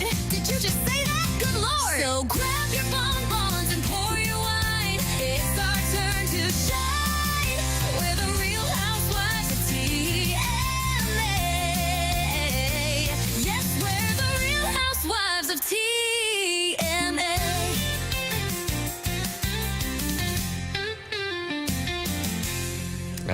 Jackson, I don't know if there was a text from Sharon in Clayton or another of our many longtime female listeners that led to you playing the opening from Doug's presentation, The Real Housewives of TMA, which you can find on public access in between I'm Hep and Worldwide Magazine. Well, we haven't started it yet. Oh. Would have been a big hit. Right. Couldn't get anyone to agree to do it for fear of what the texters might say. Ridicule. Mm-hmm. Right. Fair complaint. We come in here and we get ridiculed by the texters. Yeah, but we don't care. It's not wrong. I just felt it was time to knock the dust off that one again because that's a fun one. Oh, it's a good song. It's been a while. You knocked the dust off. I'd like to hear from some folks out there. How's your day? How's your commute? Yesterday was horrific. I was in the car between noon and 2, and I'm pretty sure I traveled a total of 5 miles maybe. Is that right? That was really? that was the window where I think everybody left work at the exact same time. Every school said, "Sure, come and get your kids" at the exact same time, and it was a little bit of a whiteout out there. The flurries were flying, and everything's fine now. Hopefully, everybody's having a safe commute. Are kids off school today, Doug? Are kids off school? We got some late starts. That's the big thing, is the late start. Do your kids have a late start? Yes. Yeah, that's a big thing. I think a lot of it is what's everybody else doing? Then they all start. It's a domino. Late start. But it was brutal. I was on Lindbergh, and it was not moving at all. You get to Clayton, not moving at all. Clayton was brutal yesterday. Took me about 30 minutes to go about 0.2 miles. I don't even know where Clayton Road is. Right. Yeah, just it's in the center. Central corridor, yeah, man. Don't worry about it. Your dog. Tim's like, if it's not on Lansdowne, I've never heard of it. Exactly right. It's not over there by Francis Park. I don't know about it. In the shadows of the river to bear. Snowplow over at Francis Park, St. Louis Hills. It was plowing into cars. Did you see that? Was it really? Yes. Like parked cars? A city. Well, and they said in his defense, or her, kind of like the show, I can't assume every listener is a male. I can't assume every snowplow driver is a male. That's unfair. It's 2025. I'll take some time off at about 10 in the morning. But the snowplow driver said there was a speeding car coming in the other direction. Somehow a speeding car caused it to veer and just smashed into a bunch of parked cars over there in South City. On Tam Avenue? No, I believe off of Jameson. Oh, is that right? Maybe kind of down by that wedge there, absolutely. maybe. I think we're at the time of year where people aren't yet comfortable being in safe driver mode because we just came from, warm weather where driving was not any kind of concern at all. And now when we get just a little bit of snow, you figure, well, I can just keep plowing right through it. But it was so cold that there was ice underneath it. Yeah. So you didn't think the conditions were going to be treacherous, and yet they were for a lot of people. I think it's kind of what Martin said, like just everyone left at the same time. Like people are like, I'll take the afternoon off and get home. And it took me an hour and 15 minutes to get back to Brentwood. And it usually takes it was that window. It was 12 to 2. And but it was because people were spinning out. There was a spin out. It wasn't just I didn't see any accidents on my way home. No, it was just cars on cars on cars. Well, they had several. I'm sure. And then MoDOT said something about the forecast changed. I don't know. It kind of had a Lane Kiffin vibe to it. It wasn't their fault. It was somebody else's fault. How many of you got to drive to the airport not once but twice yesterday? And then again this morning at 5 a.m. The things we do for our adult children. That's from the Larson Woods wacko who sounds like he's not happy with his family. He took him to the airport. Flight canceled. He went and got him again and took him home. I guess so. And he's upset because it was his family. Let's have more kids. Well, who else are you going to do it for? Mr. Licks writes in, I guarantee you the Larson Woods wacko owns an ice scraper. Sad. That's from Mr. Licks. What kind of shot is that? Everyone should own an ice scraper. It means you don't have a garage, probably. But what if you're parking outside? Like during Who parks the day? outside? I'm saying when you're going to a business or throughout your day, you might park outside. If you don't have an ice scraper, I think you're going to be behind the eight ball a little bit. The fatties in Wentzville had a 3-hour commute yesterday. Doug, is that correct? The fatties in Wentzville had a 3-hour commute? My son, John, went from Boeing there by the airport to Wentzville. It took him about that long. Oof, and he wound up spinning out in a ditch somewhere. Really? Yeah. Is his car okay? Is he okay? Yeah, he's fine. I asked about the car before the gentleman.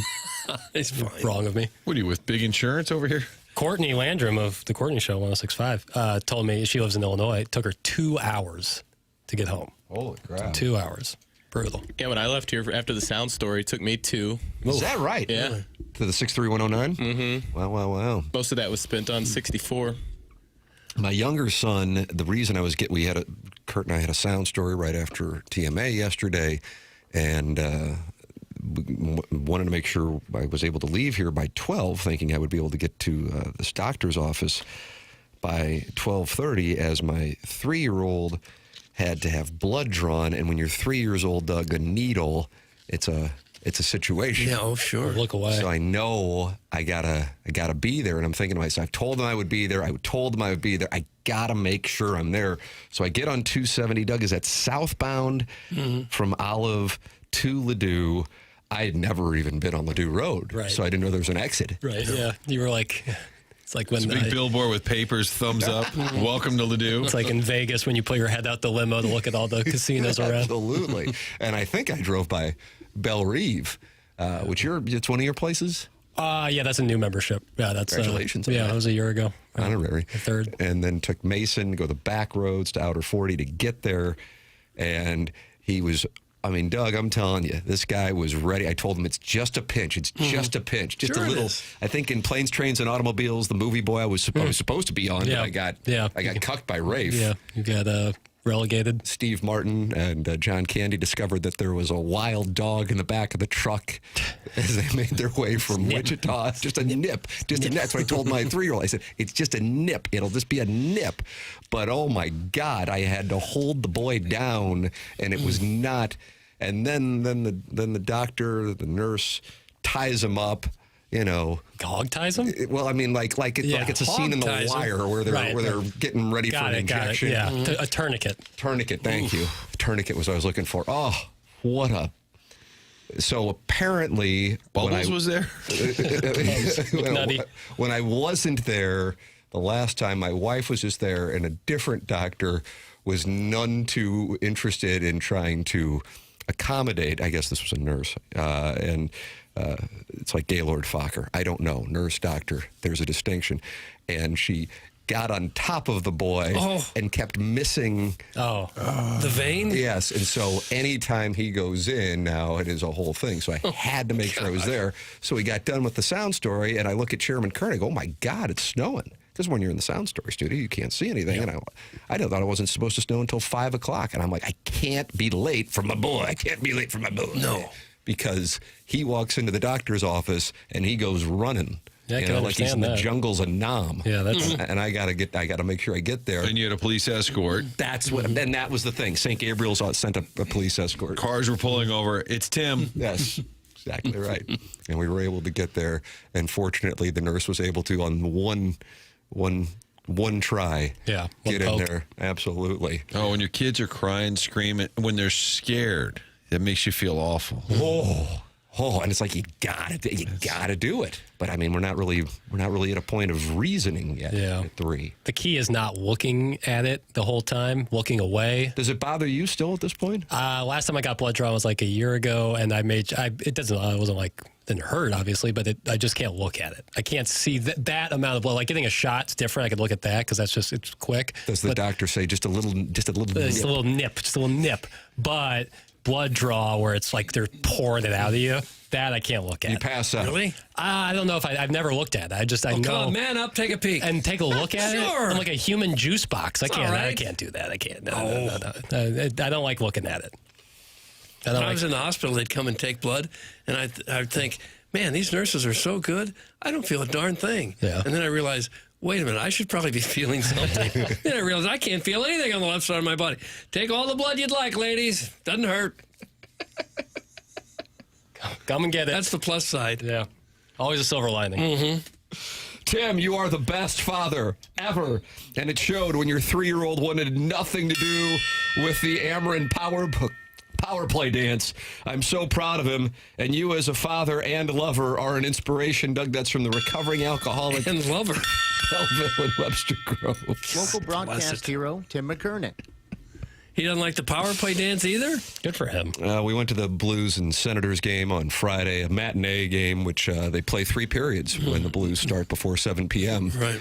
And so I always like to try to get my kids to those games because they can find out that the games are 3 periods. And my wife enjoys the power play dance. She was trying to get the 3-year-old to do the power play dance, and he violently refused. Really? And I happened to capture that and share it on social media, which, along with my Eli Drinkwitz versus teams that finish with a winning conference record in the Southeastern Conference record, is leading to my phone constantly with Instagram notifications, which Jackson needs to show me how to turn off. Yeah. I'm very proud of your son. You reject the power play dance. What's wrong with the power play dance? I actually It sounds like you now are against my 3-year-old. I actually don't. The power play dance is the wave is what I actually have a problem with. The power play dance is generally fine. So you're anti-wave, pro-power play dance. Indifferent on the power play dance, anti-wave. Why does the wave bother you? Just put your hands up. Whoa, I find it to be lame, and I find it to be forced group participation, and that's where I stand. Forced group participation. That's a tough one. Aren't we going on like 40 years now of the wave being a thing? I think it was an 80s thing. I guess I'm more anti-wave starter. Some guy looking for an opportunity. So once it's started, you're okay with it? I won't participate. But I'm not going to berate people for doing it. I just don't participate. Usually a drunk Hoosier. That's kind of where it stops and starts. Or bored baseball fans. Yeah, it's not usually a chief executive officer who has his shirt off and is berating people in his section. Well, I was at the Dodger Cardinal game last year. Was this at L.A.? This was in the great city of St. Louis. Come on, Mary Hart, get off your ass. Yeah. And the Dodgers had the bases loaded. People were starting the wave. I was like, let's lock in here, We've got the Dodgers in town. We're trying to get out of this jam, and people are doing the wave. Things are all great. Things aren't great. Redbirds. Let's lock in. As a fan, we really need to lock in. Bases were juiced. Trying to get out of this jam. It was like Freeman was up. I was like, we better pay attention. You got to do the wave after they hit a grand slam. Pissed me off. Wow. But live and let live. Okay. Just seems like you're pretty upset about this. MoDOT's official story was they thought the snow was supposed to start at 4 p.m. They must operate out of the Sound Story studio as well. That's from Jobu's Rum. Chairman Kern, I didn't see MoDOT in the Sound Story studio yesterday. They were in the corner. Oh, okay. So there you go. That's how it happened. Yeah, I heard the guy say that. Okay. It hit him a lot earlier than they thought it was coming. It looked like a little snow globe. It was awfully scenic until you couldn't go anywhere. Yeah, once you got home, it was nice. I am telling you. Yeah, driving back on 40 eastbound. I don't know what this is about. There has to be a governmental reason for this. It was like ice, but then you get inside of 270, then the roads were clear. At 40 and 270, there's a private school on your right. Visitation? I don't know. Okay. I think my grandma, mom, and sister went there, but I don't know. Then the roads started to clear. I noticed that yesterday south on 270 from 40, it was pretty heavy snow and ice there. By the time I got to West County Mall, there wasn't much. By the time I got to South County, people were going 60 miles an hour. You doing a live read for South County? I am right now. Yeah, that's where you ought to live. You want to go to a little warmer weather, a little more tropical conditions. It's closer to the equator? I guess so. It was fine down there, at least when I was there, 2 o'clock in the afternoon. They should hand out puke bags when the Blues go on the power play. Certainly no dancing. That's from the 618. Is that because they went 0 for 6 against the Ducks' 28th ranked power play? They didn't even have much of a shot. Hates dogs, hates hockey, hates pie, hates the wave. Loves boy trips. That's from the Veiled Prophet. I don't hate anything. Professor Pale taking shrapnel. The people, I don't own a dog doesn't mean I hate dogs. I don't eat pie doesn't mean I hate pie. What if Martin, Doug, and I got together for the holidays and said, you know what we ought to get Jackson is a cute little Doug speckled puppy? Oh, that would be nice. Some sort of spaniel. Would you be excited if it popped out of a box I'd be furious. See, there you, You go. would be? That's it. No further questions. It's only about a 15-year commitment. Yeah, and the amount of money, no, I would be very upset. Well, it's the auction season. One of us will get hammered and buy you a dog. How about that? And then what am I supposed to do with it? Take care of it.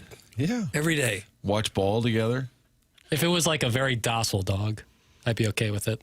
A docile dog. Once a day walk. 'Cause I always take a walk. Watching cinema with papers. Yeah, okay. Hopefully you wouldn't get a whore like Tinsel. Cut that off.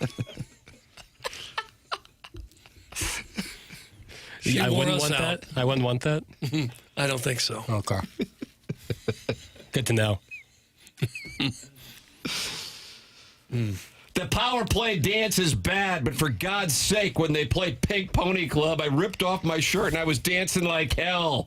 Good God, Blues. You can do better than a Pink Pony Club. Oh. It's from the 618. I'm playing that for return music.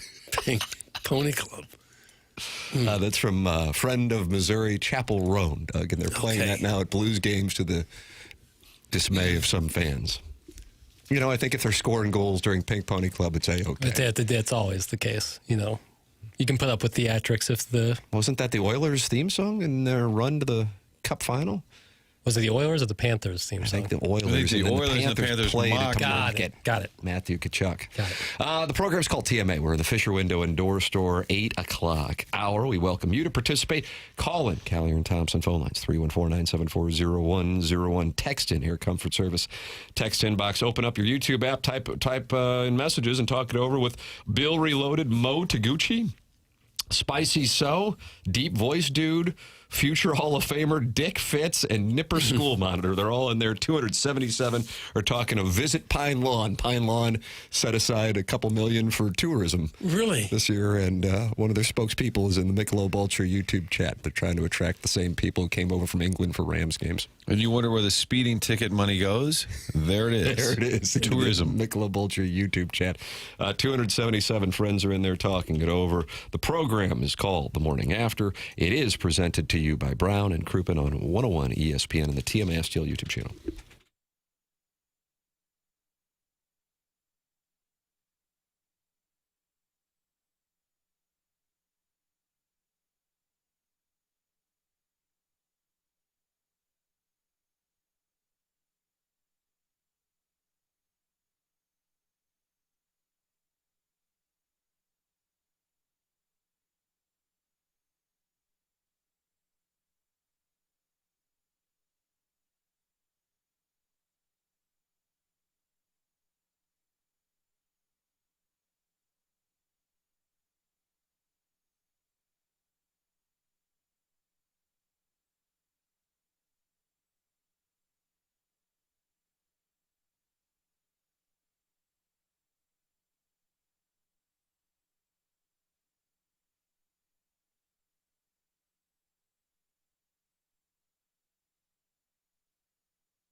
Golly, this is Jackson's response to the 618, who is critical of Missouri's own Chapel Roan. And this led the Edmonton Oilers to another appearance in the Stanley Cup Final, Doug. Okay. It's hard not to dance, sing along to this song. If Chapel Roan were playing St. Louis, would you go to the show? Probably not. Okay. I like her music, but... If Sabby Carpenter were? Again, probably not. What about if you had tickets to Taylor's Tea Party? Taylor's Tea Party? Taylor Swift's concert. No. You wouldn't go even with tickets? I really like Sabrina Carpenter's music, a little less on Taylor Swift. To go to a concert, it takes a lot for me to go to a concert. It's not I something. bet that'd be quite the scene, though, the Taylor Swift concert. Yeah, it's not a scene I'm looking to be a part of. Oh, it isn't? If people love it, good on them. Just not for me. Okay. What if Megan Thee Stallion was here with Klay Thompson? With Clay, then yes. All right, there you go. I finally got one. If Klay Thompson was with her, then yes, I'm in. And it's The Stallion, T-H-A. T-H-E-E. I thought she was the, no? No, Megan Thee Stallion. Oh, sorry. Jeez. Houston's own.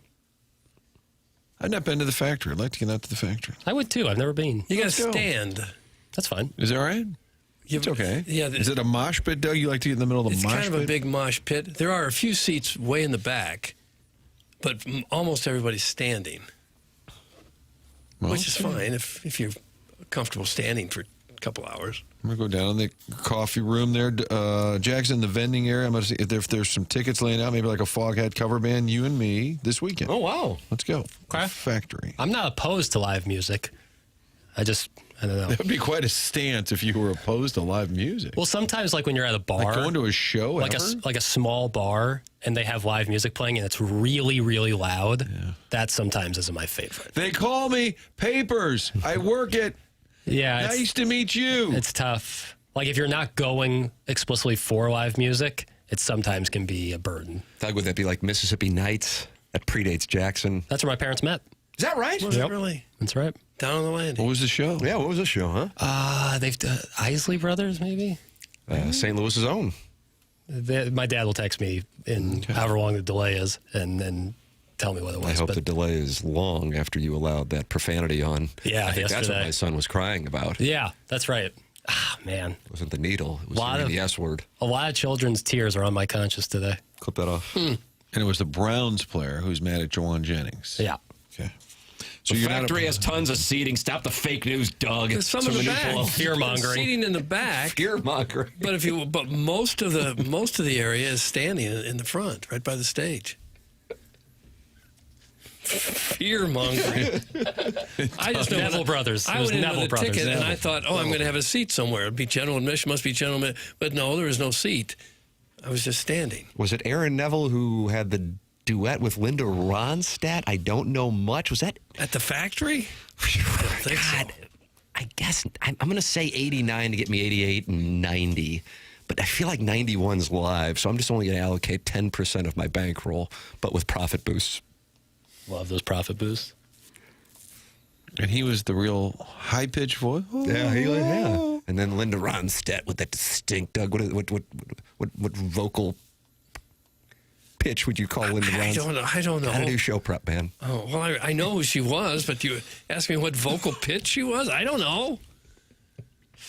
We don't have an I don't know much year? What's 89. 89. Yes, there we Sorry. go. Oh, no. Doug, you had one of the poorest tickets. That's from Dino Bravo, who I believe was a wrestler who was from Quebec and passionate about Quebec. Of course, the Nordiques, now the Avalanche, and Doug released that as his play today over Vancouver. I don't know who he was. Here's what I know. I bought a ticket to the factory. I thought, I wonder where the seats are. I walked in, you don't have a seat. You're standing. And that was about at least two-thirds of the crowd stands, and the seats were in the back. But you stand often. Like I don't mind standing. I just thought that I would have a seat. Like a ticket, you think you're going to have a seat. I don't want to give in to the fear-mongering, Doug, but did the ticket, when you looked at it, have a seat assignment on the ticket? It says like general admission. Okay. But I thought, I got a seat up top or something. So maybe they have seats, but you didn't have a seat. They do have some seats. You got to pay extra for that. Okay. What about the parking?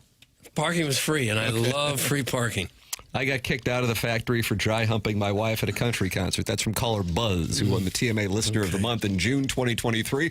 But my question, Little Jackie Papers, is we had a papal conclave yesterday for the November 2025 Listener of the Month, and it is now time to find out who joins that secret society. Time for a shoulder tap.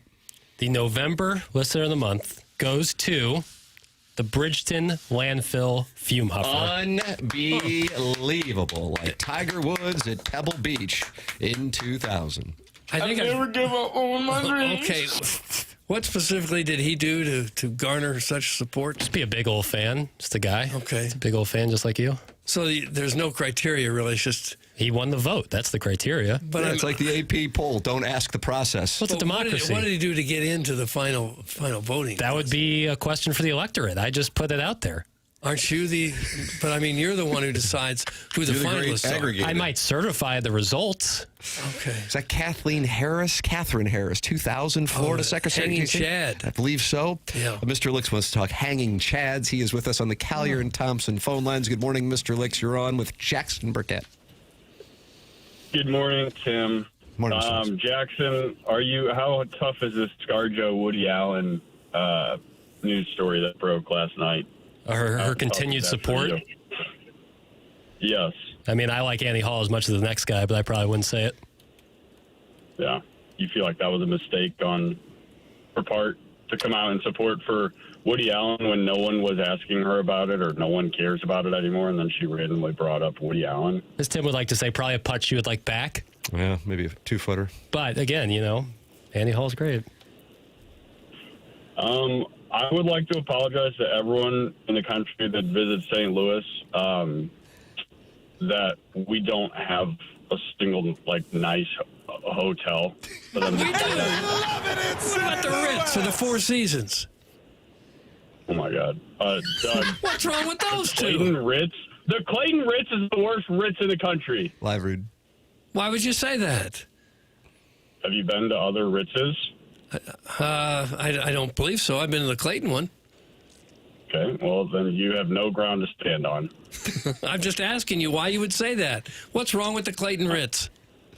Go to the other Ritzes and then come talk to me. Don't tell me what to do or where to go. Doug loves the scene at the cigar bar at the Ritz-Carlton in Clayton.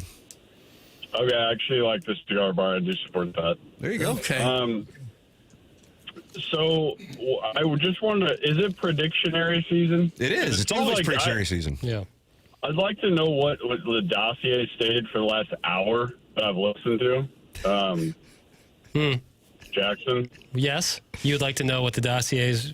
Just a little clearing the deck. Let's see. 7-2 was Blue Note. 7-3 College Chaos. 8-1 More Note. There's your Stiefel dossier, Licks. Yeah. He just puts a title. Is there any? There's audio and sometimes some links up in there. Okay. But generally, I would say it's more of a guideline, like a fault, like, hey, we have this, but let's do our thing. I would say, Can I latch on to the College Chaos? You can do whatever you'd like. And you're a passionate Ole Miss guy? Not quite. I am passionate about Lane Kiffin. And Martin, anytime you talk about the situation, it just reeks of jealousy. I don't know what your deal is or why you're so obsessed with Lane Kiffin, but the man did nothing wrong. He's a man of God. Leave him alone. He's a man of God. That's why he had to pray over this decision. I think he's a bit much.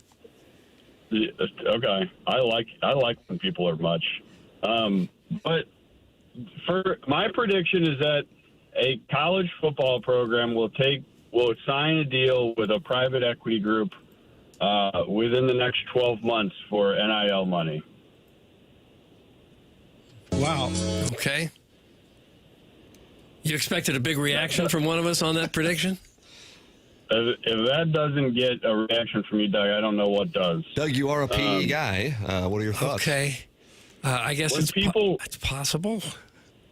When these bumpkins realize that when you peel off a check to these college football programs, like imagine being part of the dollars that went to I guess I need another example besides Mizzou because I don't want to rail on anybody, but you're paying Bo Perbila $1 million and the team went 8-4. I know he was hurt, but you get nothing in return. but 8-4. Well, and you they're got going to go to the Liberty Bowl. You got a stadium full of fans paying lots of money. You got TV ratings that were pretty good for their games. That's what you get. You get an excited fan base. Not only one team's going to win it all. You could say that every team blew their money because they didn't win a championship except for one. I think all the money's going to dry up, and then these programs are going to get real thirsty and hungry for more money, and they're going to go reach out to private equity groups for it. So I have to say, Licks, and I know, as you know, Doug, Mr. Licks is one of our most wealthy, not just listeners, but St. Louis, and so I know you would be able to answer this question. I was thinking this, and then when I saw Mr. Mudjack Mike sending a picture of both Chapel Roan and this question, I knew that I was on the right track. I can't wait to hear your answer. Here is my question. Private equity is interested in returns. What return would they get? What are your thoughts on that? Well, they would. I'm sure there's a cash flow stream from the football program, whether it's through merch or media rights. Yeah, and usually they're bankrolling the non-revenue sports is what the those football programs are doing. And I think they are going to get so desperate that they will structure this however they need to take money. Yeah, well, there is some concern about donor fatigue. How many years can you keep going back to the same people begging for more money to pay more players? I can see how that runs out.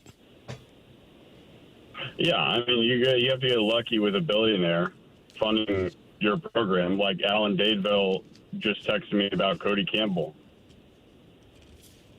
Not every school has a Cody Campbell. Tim, the listeners are now texting each other. Mizzou has a billionaire or two on their side. And do they give money to the NIL? Yes, they do. Mm-hmm. How much? I don't have that exact figure for you, but I know that they do. And why would they continue to make a charitable donation to a program that goes 8-4? Well, in one case, I know it's because they went there. It's a Mizzou graduate, played there. It's school pride. I don't know. Exhausted. I that's my prediction. Okay, you don't have to hate it. It's just my prediction. I don't hate it. So I will leave. I want to tease just for a second. There is going to be a major announcement in the next 12 months that is going to change the landscape of Chesterfield. Okay? And what would that be?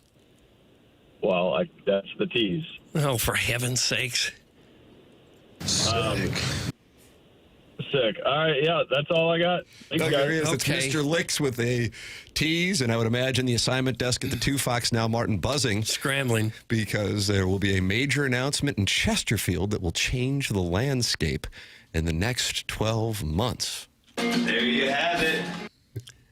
Chesterfield's got a lot going on out there. Licks always seems a little exhausted. Yeah. With life. Mark Hanna is the Evergreen Wealth Strategy 9 o'clock hour sponsor, and he's getting an early jump on the sponsorship 5 minutes early. And he says, can we enroll this clown in an online business school? Mark Hanna not on board with Mr. Licks and his private equity theory. Right. Well, I'm anxious to hear what the news is going to be about Chesterfield. Everything's going to happen. What else do they want? They're getting a new downtown area? Maybe an In-N-Out, but with new fries? They've got every franchise you can possibly think of there in the valley. Got I think the longest strip mall in the country still. I think that's how it was built. Got an airport.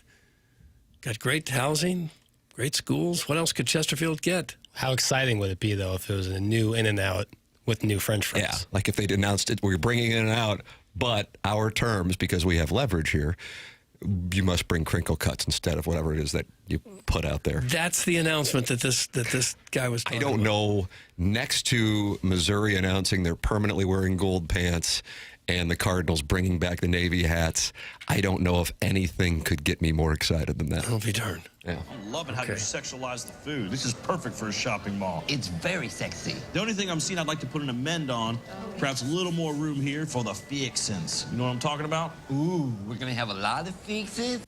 Okay. What is that from? Kenny Powers. That's Eastbound and Down. Okay. Now this whole show's starting to make sense. Baked potato bar. By the way, Doug, they ranked the top Ritz hotels Who does this? MrLicks.com? No, the luxury travel expert. These are the guys who asked Bill Belichick his New Year's resolution. It looks like a very legit website, but none of the top 10 are in the United States. We've rats. got Germany, Puerto Rico, Thailand. And then Clayton, Missouri. Clayton is not on the list. Indonesia is on there. Others receiving votes. Is it the Maldives? Maldives. Yeah, sure. Number 1, Ritz-Carlton, Maldives. All right, well, we got to do a remote. God, how great of a job would that be to go? Their assignment for the month is you have to go rank the best Ritz-Carltons in the world. Mm-hmm. Sign me up. If Butler serviced villas, private infinity pools, and overwater hammocks sound like your kind of getaway, put the Ritz-Carlton Maldives, my favorite Ritz-Carlton, at the top of your wander list. I'll take Forest Park Parkway right there over that. Mr. Licks has offered to call back in with his Mount Rushmore of domestic Ritzes. So, Doug, if you want to hear, maybe we'll save that for domestic Ritz. Well, if you were on an ocean somewhere, it's going to be hard for Clayton to compete with that. But just for being a nice hotel proper, the Ritz is great. Look at this. Your room is a little specialized room sitting above the water. Oh, it's one of those bungalows above the water? Bungalows. Oh, it looks pretty sweet. Ooh. Nothing against downtown Clayton. This looks pretty swift. I wonder how they hold up if the weather gets nasty. If you're just a couple feet off the ocean. Hey, you die in style. High tide and everything, is that not an issue? Must not be. Like an oceanographer. I bet Chesterfield's getting a Zaxby's, but you guys aren't brave enough to discuss Zaxby's decline in the past decade. That's from Al in Dadeville. I don't want anything to do with that. No, thank you. That's too touchy. I was watching some Ole Miss YouTube stream where they're angry as hornets about the Lane Kiffin thing, and it couldn't be more Southern because the guy hosting it and apologizing for cursing was holding a Zaxby's Styrofoam cup. And I'm like, this is like, it's like a Saturday Night Live skit. That's apologizing for cursing. Email in the morning after at InsideSTL.com. We're giving away Guns N' Roses tickets for the Design Air Heating and Cooling email of the day. Those go on sale on Friday, but we are giving you two for winning the Design Air Heating and Cooling email today. The morning after at InsideSTL.com. That's how you can send yours in. The tickets go on sale this Friday at 10 a.m. Find all. Sometimes it gets dirty, it gets corroded in there. Have Design Air come out, do a regular maintenance. Sometimes it gets dirty, it gets corroded in there. Have Design Air come out, do a regular maintenance on it. It only takes 25 or 30 minutes, and maybe you too will get to see the bold, daring Adam go to work on your furnace. That's what he did for my furnace. Runs great. Design Air has been around since 1904. You can't do that unless you're doing things right, and Seth Goldcamp and his team have been doing it right for more than a century. Now at Design Air, they believe in honest work. You're never going to be sold something you don't need. So whether you're dealing with this cold or the heat when that rolls back around, they have got your back with dependable service and no pressure solutions. Visit DesignAirService.com. Schedule your service today. Design Air is comfort you can count on since 1904. Home of the handsome repairman. It's not just a bold and daring Adam. What about the dashing Steve? The rugged Joe that was out at Martin's house, Larry the Silver Fox, or the highly regarded Brian. Take your pick. You can't go wrong with any of them at Design Air Heating and Cooling. I bet Brian's pissed. He's just highly regarded. Well, he'll try to work his way up the chain.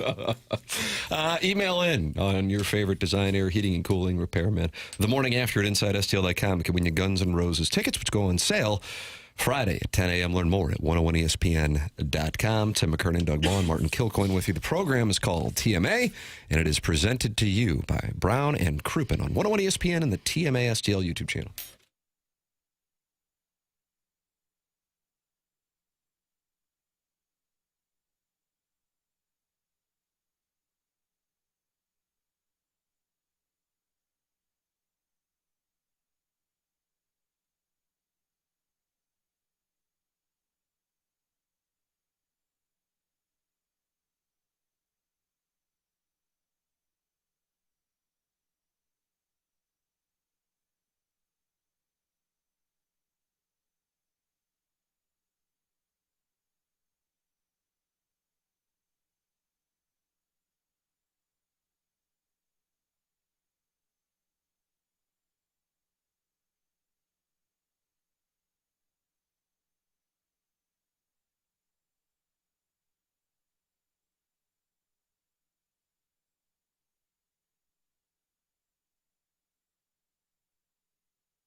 Whether you're cooking for yourself or your family, we all get into a bit of a rut, tend to make the same things over and over again. It's just kind of what happens. That's why Schnucks has created the Bistro Case, offering you some restaurant-inspired dishes that you can serve for the whole family, yourself. Entrees like blackened salmon, barbecue pulled pork, garlic grilled chicken. Great ideas that takes all of the guessing what to cook. What are the kids going to eat? What's the family want? You don't have to do any of that guessing anymore. Go to the Bistro Case that's located in the deli department at your neighborhood Schnucks. You'll also find the great sides like Mediterranean green beans, sesame noodle salad, things you might not be whipping up at home. They've got them ready for you in the Bistro Case. You can also take part in the Pick 3 plate that includes choice of entree plus 2 sides starting at just $9.99. A lot more affordable than a little takeout order. If you're burned out on takeout, just keep doing the same thing over and over. Mix it up a bit. Head to the Bistro Case at the deli department of Schnucks. It's great any time of day, whether it's a quick lunch or a big dinner. Stop by that Bistro Case in your neighborhood Schnucks.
This is Jackson with a Sports Center update brought to you by Saliga Heating and Cooling. The Orlando Magic defeat the Chicago Bulls last night, 125-120, much to my chagrin.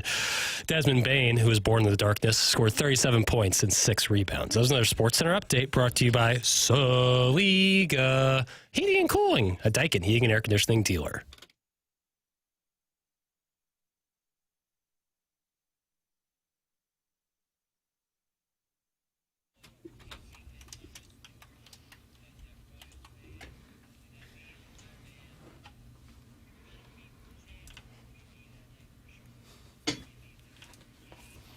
Time need and fewer.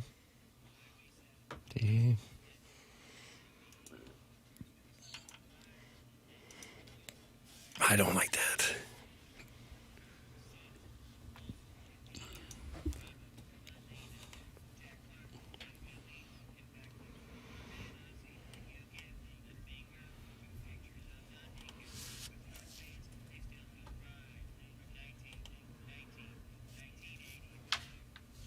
Pretty good. It's hard to argue with that. Yeah, it's good stuff. CMA 101 ESPN. Mark Hanna, Evergreen Wealth Strategy, sponsor of the 9 o'clock hour. It is 9:09 in St. Louis, and our time check is brought to you by Clarkson Jewelers, an officially licensed Rolex jeweler. Tim McKernan, Doug Vaughn, Martin Kilcoyne with you on the program. On the Stiefel dossier, the Design, Air, Heating, and Cooling email of the day coming your way at 10:45. Email in, and you will have a chance to win tickets to Guns N' Roses live at Busch Stadium August 16th. Tickets going on sale on Friday at 10 a.m. Learn more at 101ESPN.com.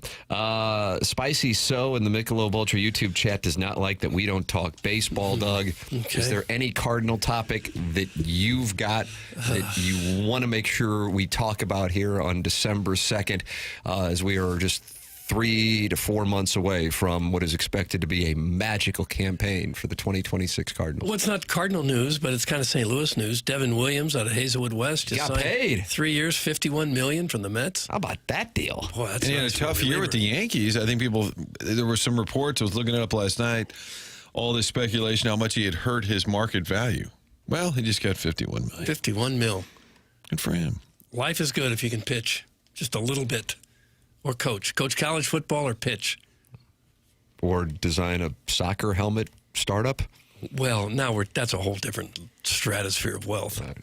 Not a cardinal, but a bird. You had a bird in your home last night. I sure did. Yeah. I think it was a sparrow.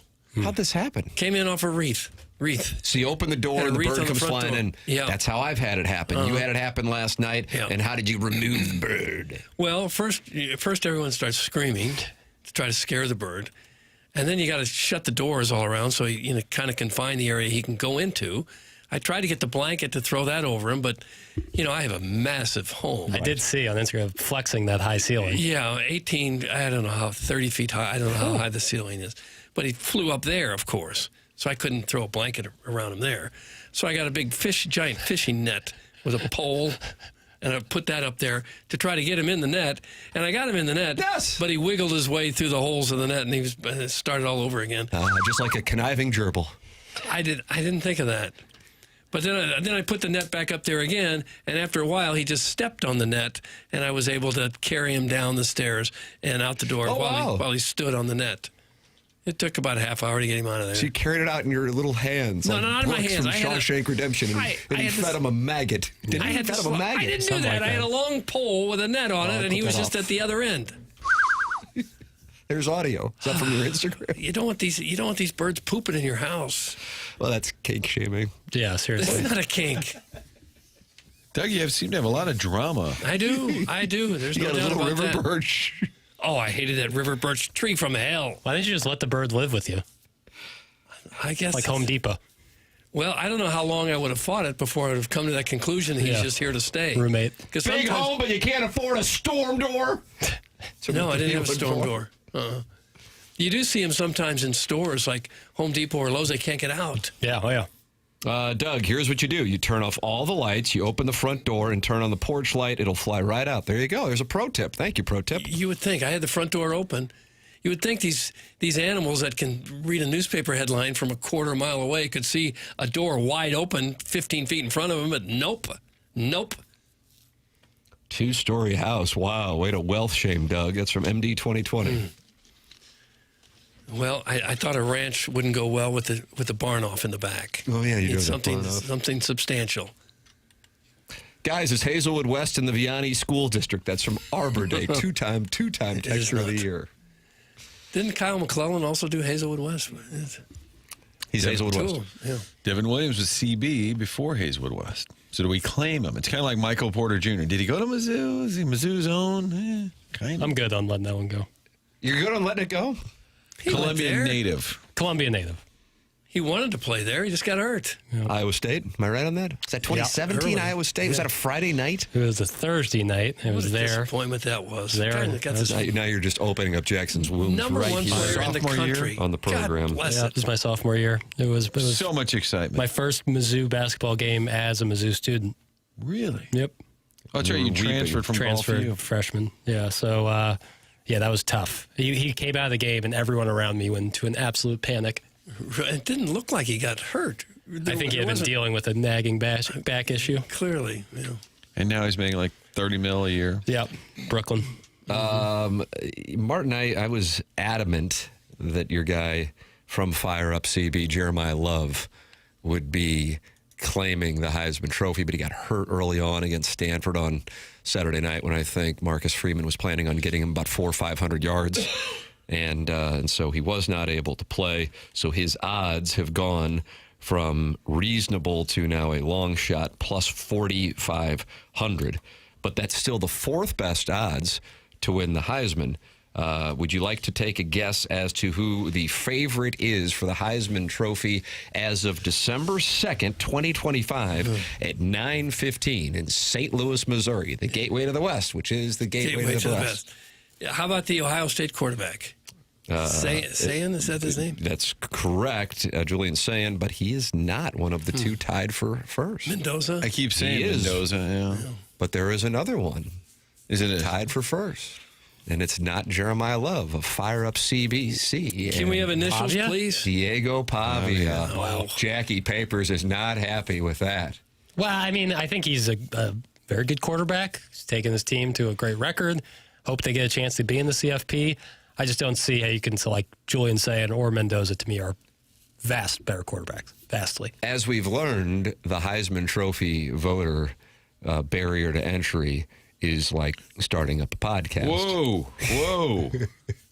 I got my confirmation last week. Have you submitted your ballot, or are you waiting for this weekend's Virginia versus Duke ACC championship game? Still doing a lot of vetting. Yep.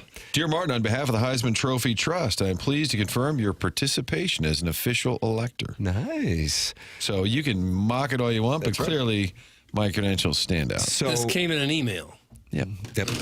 So, from a Hotmail account, too. So, what I would tell you is the following. If Sayan or Mendoza goes off in the conference championship game, one of the final conference championship games, because these are going to be going away, and leads their team, Ohio State or Indiana, to victory, they will win.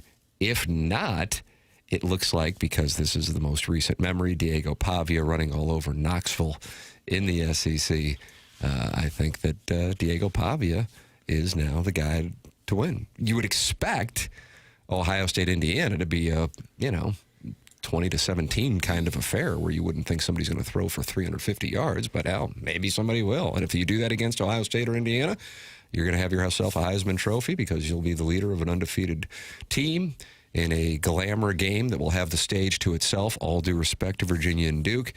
And if not, then I would think that Diego Pavia will be your Heisman Trophy winner. Finalists will be announced. I still think Jeremiah Love's the most outstanding player. But hell, I don't know. And may have the best pro career, potentially. I think Pavia is the most valuable. I can agree with that. I think Love is the most outstanding. I can agree with that. I think the best player this year has been Sayan. I think he's been the best. But really, that's a take. But he's on the team with probably the best skill position, like especially a wide receiver. Like they really might have the three best wide receivers in all of college football on their team. So, but Pavia's value to Vanderbilt, I think, is the most. I think it's a good take, Tim. Oh gosh, you had to. It's the right thing. A violent strike. Finalists will be announced during ESPN's Monday Night Countdown next Monday. When do you have to get your vote in? Ballot is due, Doug. That's a great question. The ballot is due by 4 o'clock Central Time on a Monday. Oh. So that gives you time to review the game film. Yeah. Recency bias probably will factor Have in. you already put Jeremiah Love in ink? Oh, it'd be hard not to vote for him just because of my objective thoughts on the matter. As a reminder, you are welcome to publicly acknowledge your status as a Heisman voter. However, electors are asked not to disclose their ballot selections until after that winner is announced. Okay. So I'll follow those guidelines. Do you pick 3 or so? Or just 1? I don't even know. You remember that Gus Johnson already gave the Heisman to Mendoza after that play at Penn State? Oh, that Do I hear pass the in call of the that end real quick? Sure. Oh. It's out! Touchdown! Wow! A miracle play! Unbelievable! Give him the Heisman Trophy now! Well, it was more of a catch than a throw. Just he's like such a character of himself now. It sounded like he almost fell out of the press box. It's not like he'd been calling the game for 4 hours and had no more voice left. Doug, this is becoming a tradition. At 9 o'clock, the Blues make a move. Yesterday, it was the Jimmy Snuggerud news along with the Toropchenko move. And now Jeremy Rutherford just tweeting from the Twitter tweets. The Blues have announced a trade. Forward Nikita Alexandrov is going to the Kings in exchange for Akil Thomas. Doug, Akil Thomas is making his way to your St. Louis Blues. I've been saying Akil Thomas is the guy you have to have. You guys didn't listen a lot. Maybe you're listening now. Nice. Akil, is this Robert Thomas' brother? I don't believe so. He is a 25-year-old center from the L.A. Kings. Okay. And you see, JR then also said Nathan Walker's going on IR, upper body injury. He'll be reevaluated in 8 weeks. So if you're Doug Armstrong and looking around and saying, do I need some signs here whether this season's going to turn? So now Walker, IR, 8 weeks. Snuggerud, 6 weeks. Toropchenko, week to week. Well, I guess we can turn our attention to Liberty Bowl, Mayo Bowl. I want him in the Mayo Billikens Bowl versus Akron Saturday at noon. Saturday noon, soccer. There you Elite go. 8. Missouri plays Notre Dame tonight. Missouri, Notre Dame. Digger Phelps, David Rivers. Yep. SLU plays Loyola Marymount. 9 o'clock tip for the Bills. Billikens, rah, rah, rah. Billikens, shish boom ba. Yep. So don't give up. No, well, they got to do something. Pavia's brother getting in a fight and arrested twice at Vanderbilt games hurt Diego's chances. That's from Maxwell Hung. I saw some with him at Neyland. Didn't go great. Gets a little fired up. He's proud of his brother. I'd like to see him in the Heisman selection room there. And if his brother doesn't win, just start a big brawl. Start scrapping. Is Jackie Boy wearing a turtleneck? He looks like the director in The Truman Show. That's from the Afton Altar Boy. The great Ed Harris. Ed Harris, Doug. Yes, I am wearing a turtleneck. It's Turtleneck Tuesday. Toughness Tuesday has been replaced by Turtleneck Tuesday. Yeah, if it's Tuesday and it's sub 25 degree weather, it's turtleneck time, baby. How many turtlenecks you got, guy? I only have the one, so I need to add to my repertoire. Yes, you do. Get But the I do love a turtleneck. All right. I thought Harrison's brother Master would be excited by the Blues move, but Martin, he has a negative reaction. Why are they making AHL moves? What the F are they doing? This is embarrassing. That's from Harrison's brother Master. So he is not pleased with. Why would it be embarrassing to try to find a player to help out? Why would that embarrass someone? Well, maybe he has a Nikita Alexandrov sweater. And what has he done with the Blues exactly? Great things. Anything? But how about our guy last night who was going to make his NHL debut but couldn't get to the game in time because he was of the weather? berated by a security officer at Lambert? That would be a better story. They tried to pick him up and they shushed him away. His ride was shushed away. He was sitting at the airport ready to play hockey. God, how frustrating would that be to get the call of, yeah, I made it, I'm going to get to play, and then you can't get there because it snows. Brutal. That was Alexandre Kaskimaki. Yep. There you go. That was it. Perfect. Okay. Perfect dialect as well. It is our 9 o'clock hour on TMA. The program is available for you to watch and talk it over with TMA listeners like John Scores, Adam Roper, and future Hall of Famer Dick Fitz. That's in the Michelob Ultra YouTube chat, so subscribe to the TMA STL YouTube channel to talk it over with other TMA listeners. And maybe you can talk about getting your teeth fixed at 100 West Dental with Dr. Brandon Pryor. 100 West Dental's in Baldwin on Manchester, 100westdental.com. That's 100westdental.com. No phone calls needed to get in. Just check the calendar online for availability, and you book right then and there. It is 100 West Dental on Manchester in Baldwin. No insurance, no problem. The membership plan aids in the cost of dental work for those who don't have dental insurance. And if you are interested, they have a huge offer going on now that if you mention my name, you get $1,000 off Invisalign. If you're on the fence about Invisalign, they have a digital scanner that'll show you a simulation of what it'll look like before you go through with the procedure. It's 100westdental.com. $1,000 off Invisalign when you mention my name, 100westdental.com, or call 636-585-0100. The program's called TMA. It's presented by Brandon Crouppen on 101 ESPN.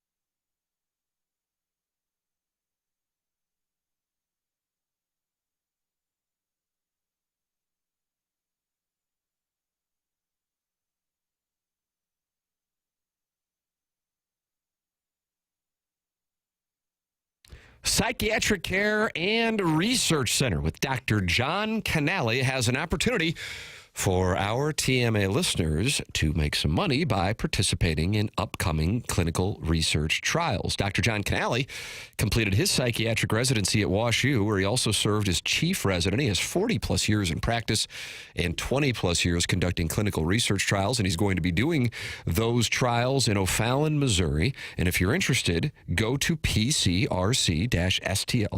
Compensation will be provided for your time and your travel. The studies include anxiety disorder, depression, bipolar depression, and obsessive compulsive disorder. The office in O'Fallon, Missouri, the website online at pcrc-stl.com.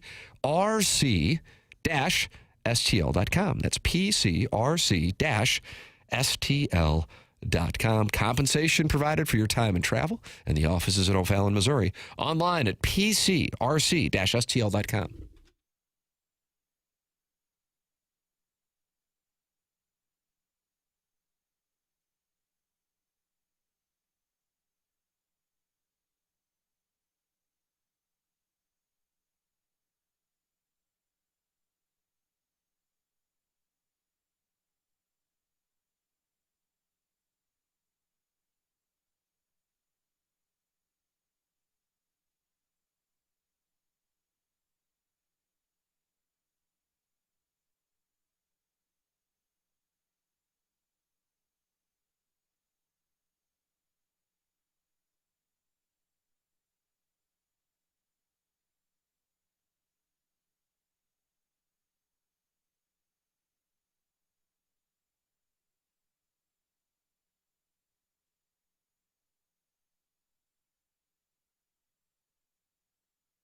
Oh, boy, Doug.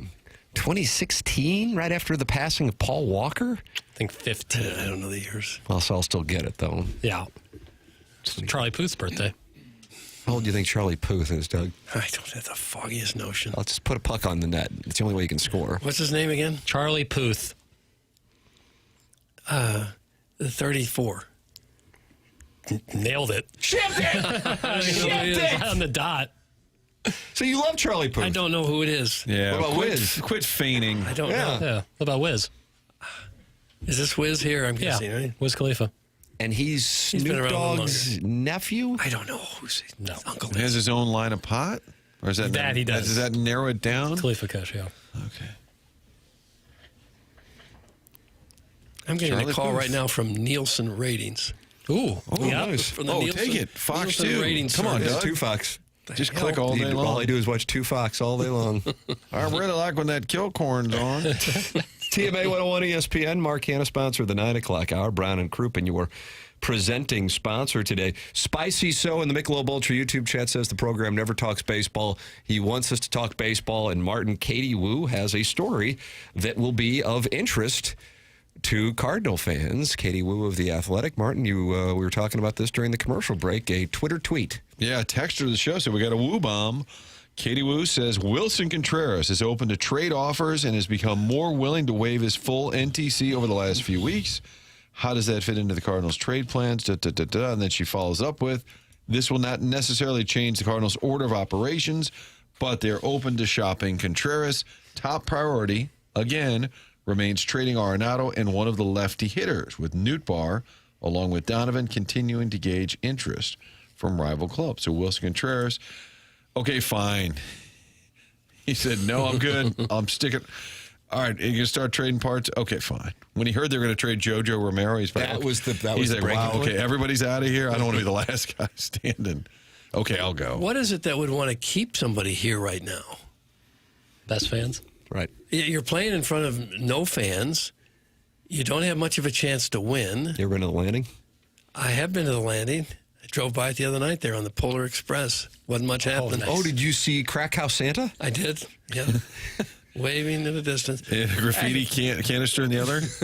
Actually, the whole experience is kind of nice. It was they do a good job with it. A lot of cocoa, right? For what you can do with it, yeah. Chocolate chip cookies and hot chocolate and sand and everything. Yeah, it was fine. I don't know why I started talking about that. We're talking about Contreras. The Landing.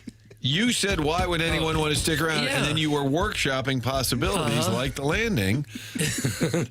If you're on the Cardinals right now as a veteran player with a big-time guaranteed contract, what would keep you here? He said he likes the club, he likes the city, and then he was asked about it last year, saying, don't you want to go somewhere? And he said, I've already won, because he got a World Series with the Cubs. But maybe, I think Sonny Gray was a no. I mean, he was a no last year. I think eventually. Yeah, the Cardinals are winning the war of attrition with these big contracts. Okay, Wear fine. them down.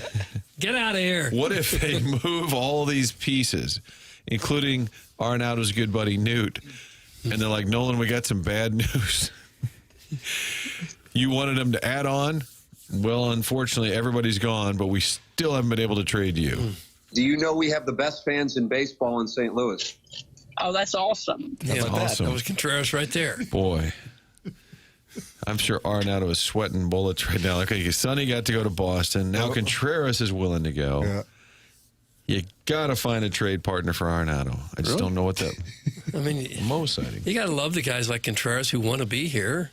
It's great. I wish more players did want to be here. Really? Just being objective about it. I don't understand what the attraction would be necessarily for a veteran player who's not from here or anything, hadn't played here a long time. And that's because once you see the Crack House Santa once, you're like, how many hooked, times? I guess. You're just flat hooked. Contreras has always been open to a trade, but he uses that no trade clause to flex his muscle on where to go. Damn it, Doug. That's from Connie Lassiter and Greg Bickle. They have one of those joint accounts because somebody cheated. It could be true, but who would know that other than Contreras and maybe his agent and family? Connie Lassiter and Greg Bickle, obviously. Okay. St. Louis rules. How about that? Well, if they clear him out, it would give a spot for that guy they acquired in Boston, right? The first baseman that they got. Blaze Jordan. Yeah.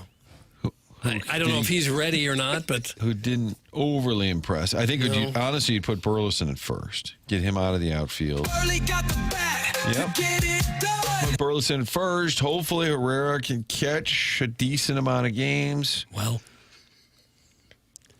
So we now have the DH spot opened up, though, which can rotate a little bit. But I think if Burleson can play the outfield, and he's pretty good out there, maybe it leads you to be able to get a better hitter at first base.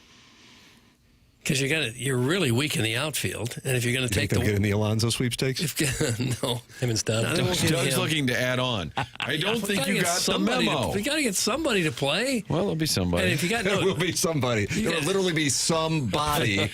Hey, Chaim, real quick, what's the plan? We'll have players. That's like got Brad Pitt in Moneyball. He's like, right as of this moment, if someone hits the ball to first base, no one's going to be there to stop it. I think in this town, if you put a team out there that might lose 100 games, you will have 0 people in the stands. As opposed to last year. Is that what you want? You got to put something out there on the field that's halfway competitive, don't you? I don't think so, actually. I don't think that is the plan. I think it is. You got to just burn it down. You got to just get through next year. Yeah, burn it down. I think that's dangerous unless you get some really hot prospects. If you just subtract and don't add at least quality prospects, what are you doing? Well, how do you expect to get better?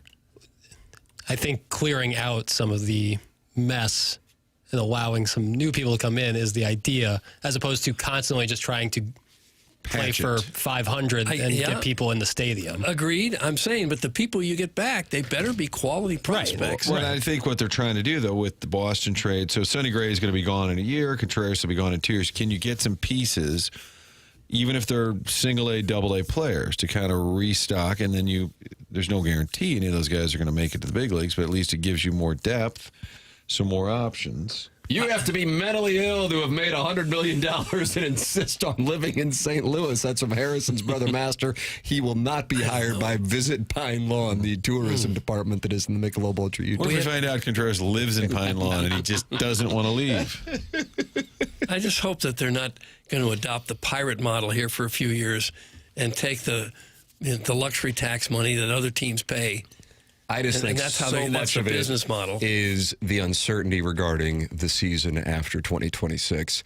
And so if you are fluid, Jackson, what is one of your favorite movies ever filmed in St. Louis? Was it Up in the Air in 2009? Is that Vera Farmiga? Doesn't she kind of look like Julianne? Maybe. So George Clooney loved his flexibility. Yep. And that's what the Cardinals are offering their fans. Come, enjoy the flexibility. What are you going to enjoy? What if they just played Up in the Air on the video board during the games? I'd watch it a couple times. Yeah. Then you could put your headphones in and listen. They said he would just hang out at the Chase Bar in that Tenderloin room. Yeah. And leave $100 tips. Come down a couple of bourbons. There were a lot of George Clooney sightings. Miso. Did you? Good amount. Doug, remember Miso Sushi Place, Basement Clayton? Yeah. You may be surprised, but I don't eat a lot of sushi in Clayton. I'm a meat and potatoes guy. Sushi's a chicken and broccoli guy. I would bring White Castles in with me. Oh, did you? But then I would see George, and then we would talk it over. He loved Foot Fetish Friday. Could there be a more, and I'm going to be blunt here, Hoosier move than going to a sushi restaurant and bringing some sliders just in case you don't like what's served? You are just dunking on all of us right now. And the odor that would follow you when you walked in. Now, I'm not opposed of people's faces to go into White Castle after. Yeah, if you don't get filled up. Right, to wash it down, or if you didn't get filled up. You're going to the one in Maplewood. If you went to Clayton and the sushi wasn't good enough, you're going to Big Ben in Manchester and getting some castles. So if you bring in that greasy sack. Yeah. I think a lot of those restaurants have a corking fee to bring your own sliders. That's correct. There is a corking fee. An aroma charge. Yeah, probably. So we were talking about Wilson Contreras when they were on Miso and White Castle. Okay. That's correct. There you go. So Contreras leaves. First base is open. Now we got all our other catchers. We're going to try and make one of the catchers actually catch. That's Herrera. Maybe Jordan Walker's your first baseman. He's not a great outfielder. He's a big guy. He did play third base. He could probably handle first. All right. Things are starting to happen now. Okay. Here we go. All right. Here we go. And Doug, we got another year. We got to find out what we have. Derek Gould wrote about him recently, that he's trying to unlock his swing. He talked about how awkward it was last year. So Get Waxy back out there. Yep. Maybe Weatherholt. Yep. At some point is here.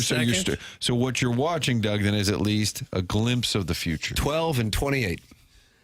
The problem is if Walker and Gorman don't kick it up a notch, then your future looks really, really bleak. Yeah. Correct.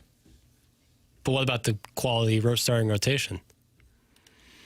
Headlined by Matthew Libator is your ace right now. I was doing the starting rotation the other day, and I forgot about Libator. I'm like, isn't that terrible? Well, he's the ace. So. I know, but I forgot about him.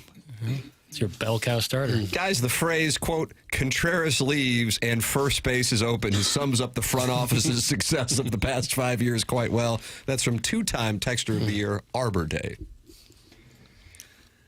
Yeah.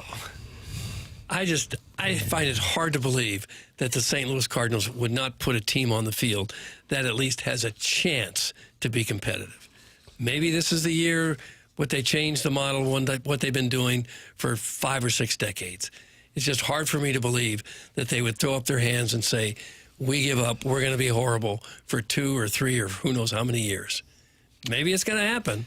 I think that it's all about getting to 2027. And so having that flexibility, which then led to our conversation on George Clooney bringing White Castles to Miso in 2009 while filming. Was that Jason Reitman? How many kids? Yeah, son of Ivan. Ivan's son of Ivan Reitman. Yeah. The Great Stripes. Yeah. Beethoven. SNL writer. And I went to an AC/DC concert with him. With Jason Reitman? I did.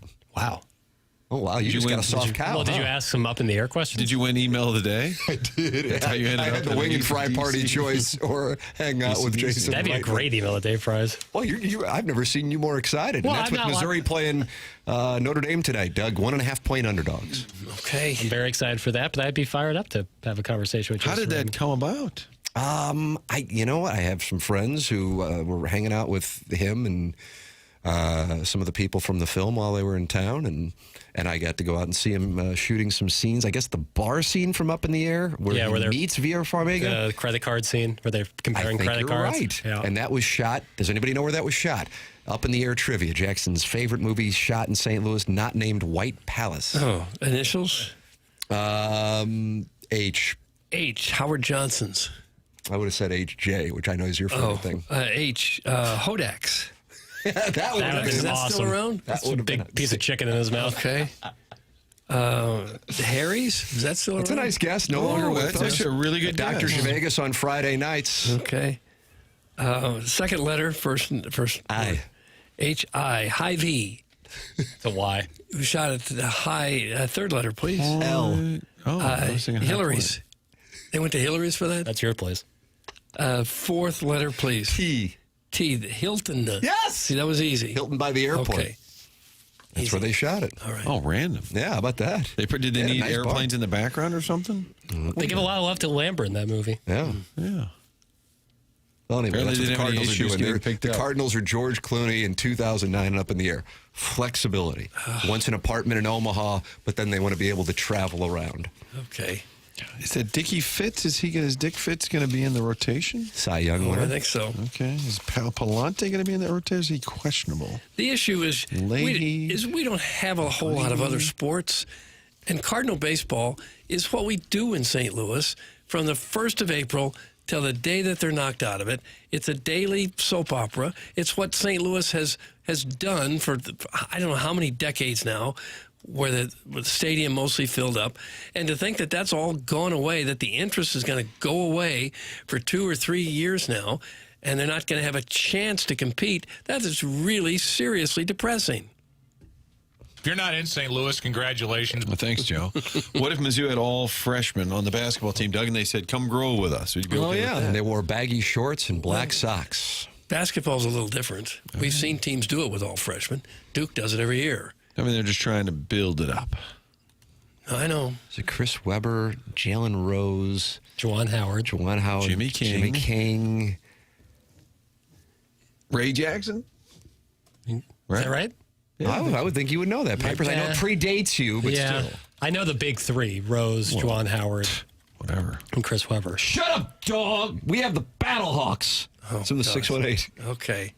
Yeah, the Battlehawk game. Ray Jackson's 50. I'd feel a little better if they had 3 or 4 really hot prospects in the minors that, the can't miss type of guys that were just a year or two, I'd feel better, but I don't hear about any of those guys. I think some of the AA guys are coming, like this Baez. I think you got to be patient. Bunch of catchers. I'm selling patience. Remember when... interesting. When I said patience, you hated it. Remember when Juwan Howard smacked Greg Gard when he was coaching Michigan? Yes. That was really great stuff. I don't think you can do that. Handshake line, and Juwan Howard, who's huge, just smacks him right across the face. Oh, Doug, you're so cute and you're so innocent. Get your head out of your ass. We're a second division club around here. Gosh. That's from Tim's dad. We haven't been until lately. Timmy, I don't know if Notre Dame's going to get in. That's what I'm focused on right now. And your mother wants to have Christmas breakfast here. We're too old for this crap. Go to one of your brother's houses. That's what my dad is focused on right now.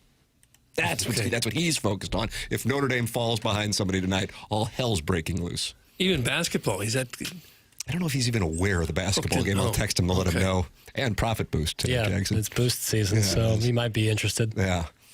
Yeah, he texted me the other day, and he's like, are you Team McKernan on FanDuel? I don't think so. So he was setting up. He's trying to stake his claim. He's setting up his accounts, getting ready. Yeah. This dumbass fumble at the end of the game. Missy. I don't know. The Timberwolves over. Love it. Yeah. Well, anything that you can diversify your interests on. Yeah, man. The NBA scares me for gambling. I would just listen to Jackson. He had us on Orlando last night, and I lost my bankroll. It's tumultuous. A lot of don't care situations. Props are a little bit better in the regular season. Yeah, especially playoff if you know time. the player. Right, playoff time. If you know Jonte Porter, you can make some cash. Well, that's a different story. Or who's our other guy? Terry Rozier, Scary Terry. Yeah, Scary Terry. Mm-hmm. With the right connections, you do all right. Boy, he was really good with the Celtics. So, Doug, does that lift your spirits that you've been scolded for not cheering for the Battlehawks? It doesn't lift my spirit, no. I appreciate the Battlehawks. Talk about not going to be around for another couple of years. They're selling tickets right now. I know. But there's no schedule out. What about the Keel Thomas trade? I'm struggling to get excited about that either. You're getting owned right now. Just remember the days when we used to trade for guys like Mark McGuire and Scott Rowland and Jim Edmonds, Larry Walker, Brett Hull, and Al McInnes. We traded for guys like Marshall that. Faulk. Marshall Faulk is another one, And now we're Williams. We're getting the Kings leftovers. Bless it. AA players from Boston we're supposed to be excited about. Lost the football team. Yeah. Well, when John Shaw met with Gene McNary, was it Gene McNary? I think it was, who told him, or no, it was Tom Eagleton. John Shaw said, tell me about St. Louis. And he said, it's kind of a raucous Des Moines. That's the line he used to a man from Los Angeles. What'd the Philly guy tell you, Tim? The Philly radio guy? It's a nice little burg in the Midwest. It's a nice haunt. Doug, how do you get that much out of the word haunt? I don't. It's a nice little haunt. Yeah. Oh, man. Is it 3 syllables? He seemed like, as a gentleman, Italian-American descent, I, of course, can say that, married to an Italian-American, despite the troubles between St. Gabriel's and the Irish and St. Ambrose, that he was not really aware of where the Rams played. And I said, well, we're in Missouri. And he goes, oh, yeah, it's a nice little burg in the Midwest. It's a nice little haunt. When you go to Chicago, Atlanta, Dallas, New York, and then you come back here, it does feel like a small town. Well, you're in a dark place right now. You're in a dark place. Jackson, lift him up with some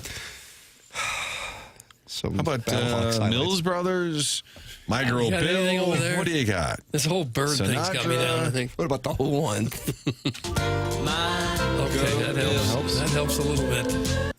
Text me and I'll talk dirty. How about that? Helps There a you lot. go. You text Iggy. Okay. That'll lift your spirits. That is kind of Iggy's business model. You just text him, he'll talk dirty to you.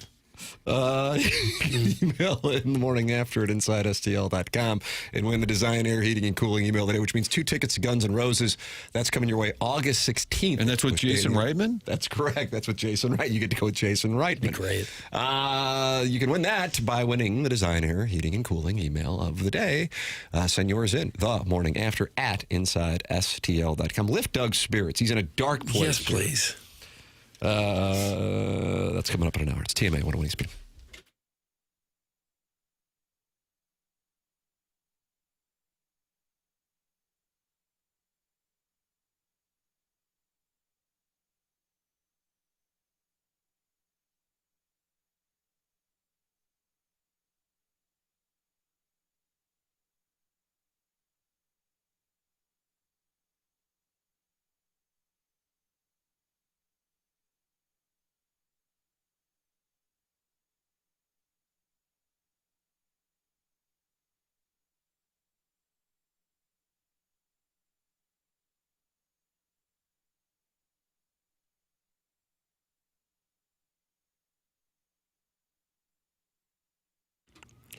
TMA is brought to you by St. Louis-based Stifel, a leading wealth management and investment banking firm. Stifel is the firm where success meets success and has been since 1890. I'm sure you're aware of Stifel if you've been around St. Louis at all. Their name is all over town. They partner with the Cardinals and the Blues and the Stifel Charity Classic, not to mention the U.S. ski team.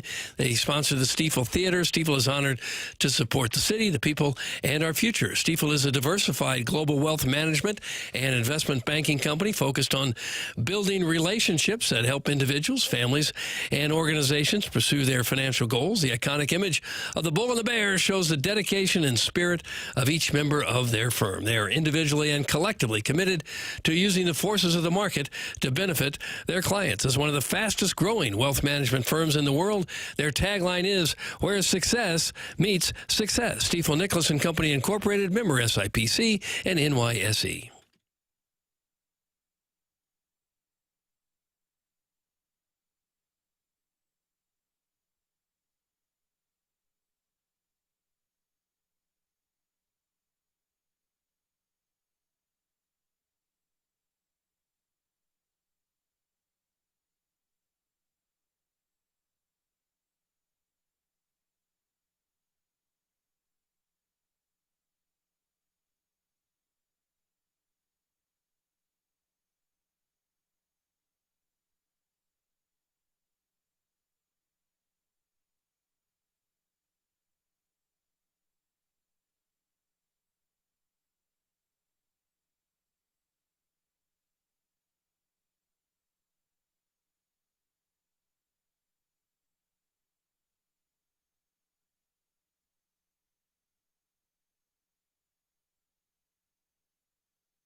Doug, Spicy So is really unhappy, and I don't know what the problem is. I just looked up above Jackson's turtleneck on the Michelob Ultra YouTube chat. He says, chat needs some fire, and I love talking to y'all while Tim can't read.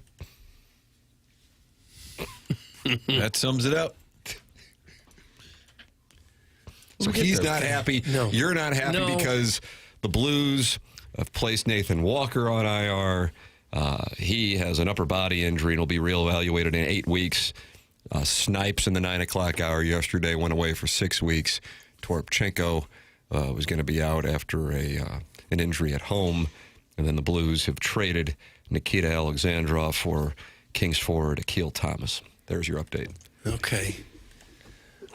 And they play again. Oh, thank you. Papers, they play again on Busted twice. Thursday. The Blues play on Thursday, yes. Yep. Confirmed. At Boston. Despite my earlier confusion. Saturday, Nice to nail that Montreal. down. Yeah. And then they're right back. Yeah. But they're losing players left and right. So then that brought, and then when Martin read Katie Woo's tweet about the Cardinals making progress with Wilson Contreras, about him waiving his no trade clause, it hit Doug that there might not be a whole lot going on locally sports-wise unless you really want to use your hand on the audience. And that's up to you. And I don't want to tell people what to do because I don't kink shame. Kind of hit me in the solar plexus. I just hate to see it all fall apart. Tim, what we need is an Ollie extension, and then he tells a story. They were on the road, and that's when he hit him. He was in the tunnel, and fans were mocking him, and he yelled, F you, and then he texted Heim and said, all right, let's get this done. Mm-hmm. That's what the audience wants? That's what we Same thing need. with Drinkwitz. With the weather delay and the doubleheader, is it pretty easy to brush this one under the rug and focus all the attention of this weekend? No, this one takes me off a little bit. Okay. See? Not brushing anything under the rug. It'll clear things up a little bit. Maybe people's spirits will be lifted by winning Guns N' Roses tickets for the Design Air. I'm still working on this rotation. I got McGreevy. What do you got? I got McGreevy. I got Libator. I don't want Palante in there, but right now I got Dick Fitz. I got Kyle Leahy, maybe. Who am I forgetting on this team? We lost Gray. Lost Michaelis. I guess that's about it. So right now I got about 4 guys. So we got any of the catchers that could possibly pitch, maybe. Jackson? Hasn't Contreras pitched a few times? Bring old Quinn Matthews to camp. Give him a shot. Okay. What about the number 1 draft pick from Tennessee, Liam Murphy? Doyle? What are we waiting on there? Well, I think He's probably 22 or 23. Yeah. Throwing 100 miles an hour. If you got to rebuild, put him up here. What about Tank? That's what all these other teams do. And what happened to Tank? Friend of the show. Takoa Roby. Yeah, he was going to be a big guy when he got him in the. And was that the Montgomery trade that he came in? I think that's right. Him and Sajacy. They liquidated that year, and the only guy I think that's ever made it up is Sajacy, and he's just a guy. That's what happens sometimes. You trade all these veterans, you say, we got to do it, we got to get rid of them, but you get nothing in return. Gordon Graceffo. Okay. Good morning, guys. Are TMA Lives a thing of the past? Or are we going to bring that whole thing back? Martin, when we were at KFNS, I think you were there at the same time and enjoyed it also. I was just kind of passing through. I think there were maybe 1 or 2 advertisers, and you're being generous. Paying, I should say. And one of them was Hot Shots, and if memory serves, Hot Shots wanted TMA Lives monthly in order to spend, and so something that Doug and I gather Jackson last year, got a chance to do was a TMA Live once a month, and I guess the Veiled Prophet would like us to do that again.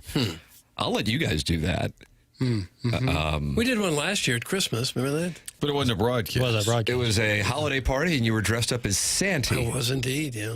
Now you get to go to Hot Shots in Fenton, though, to see the Last Minute Blues podcast, which is going live on Tuesday, December 16th, in support of Operation Food Search. Bring a canned or non-perishable food donation and score one of the brand new Last Minute Blues podcast stickers. You'll have a chance to win a signed Jordan Bennington jersey, tickets to multiple upcoming Blues home games, and even a chance to potentially play our game Good Puck, Bad Puck.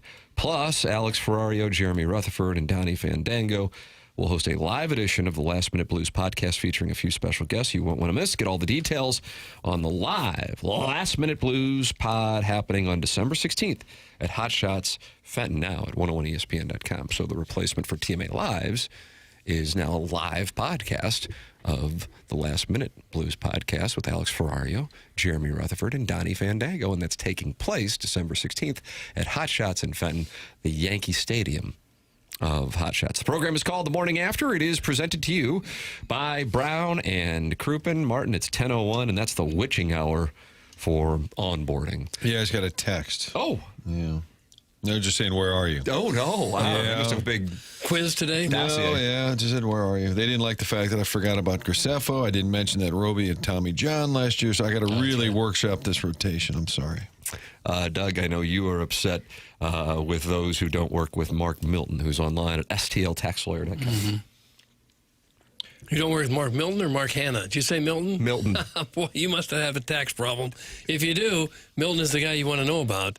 Even if you don't have a tax problem, you can have your taxes done there. But his specialty is to help people who are sideways with the IRS. Because if you've got IRS problems, you've got major legal issues. And Mark Milton has got the experience to get you taken care of there and get you out of hot water. He started his legal career with the Department of Justice Tax Division in Washington, D.C., where he represented the IRS in tax cases around the country and received the DOJ's Outstanding Trial Attorney Award. This is one of the best guys in the country, and now he's right here in St. Louis helping individuals and small businesses solve their tax problems. So if you got any kind of problem with the godforsaken tax man, you go to stltaxlawyer.com, look up Mark Milton, and you'll be saying, nope, I'm not guilty. I am with Milty. Remember, the choice of a lawyer is an important decision and should not be based solely on advertisements. All right, Doug, this is going to lift your spirits. I need something. Because we have arrived at the conclusion that it might not be a championship year here. For said team? Yeah, correct. Deep Voice Dude is in the Michelob Ultra YouTube chat and asks the following. Is this current iteration of the Oklahoma City Thunder the best NBA team of all time? I think they're in the running. There you go. That's what it's come to. We're cheering for Oklahoma City's basketball team. Well, we cheer for Kansas City's football team. They're off to a 20-1 start. Ball players. All right, Doug, what about Mizzou's bowl game? Liberty Mutual Music City Bowl. ESPN has projected. They have two guys picking. One's name is Bonagura, and the other guy is Schlebach. Why is he chirping? No, is it Mark Schlebach? He's one of the writers about. So two of their their two college football guys went through every bowl game and assigned a team. What a job. The Music City Bowl, Doug, that is on Tuesday, December 30th. So we got to get cracking. There's a month away. The Music City Bowl, which I believe Mizzou was in last year. That's in Nashville, Tennessee. Nice. We're talking rigatoni, marinara. Nebraska versus Missouri. How do you like that? Oh, that'll bring back memories of Victor Cisse and the fake field goal in 2003. Yeah, well, remember that the whole time. The Duke's Mayo? But we also have the Duke's Mayo Bowl, which is on Friday, January 2nd. Now we're talking. You got to play after Mark New Year's. Schlebach is predicting that it'll be Missouri versus Duke in the Mayo Bowl. Oh, that'll be fun. You know, you remember 2001 and Kareem Rush going up against Mike Dunleavy Jr. and Shane Battier and Jay Williams. Was Chris Duhon on that team? I don't know. A lot of payback on that. Okay. Duke and the Duke's Mayo Bowl. How do you like that? So Duke and the Duke's Mayo That's gonna Bowl. be fun. We should do a remote. Yeah. If they win, I could see Coach Drink having a little fun with the big old mayo. Bucket of mayo. I could see him. If he gets mayo dumped all over him, that image will live forever. Martin might want to come in for a special Saturday broadcast to recap. I'll do an emergency pod that night. Yeah, emergency walk and talk. Yeah, you have to walk and talk, especially if you're a political pundit. Yeah. Or a college football pundit. You walk and talk. Or both. Spicy So is still not happy. What? Why do you care about a mid-college boy football team more than actual sports topics? Boy football team? This guy says the phrase college boy more than any person I've ever come across. Like, is he anti-secondary education? He just They're has a not beef with pros. college athletics, I think. That's fun.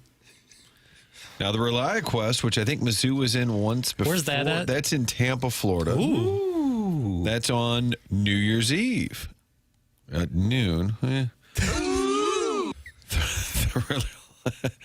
Can you clip off the Lane Kiffin administrative chuckle for me at some point? There's an even better one with his about Nick Saban being the reason why he's at LSU.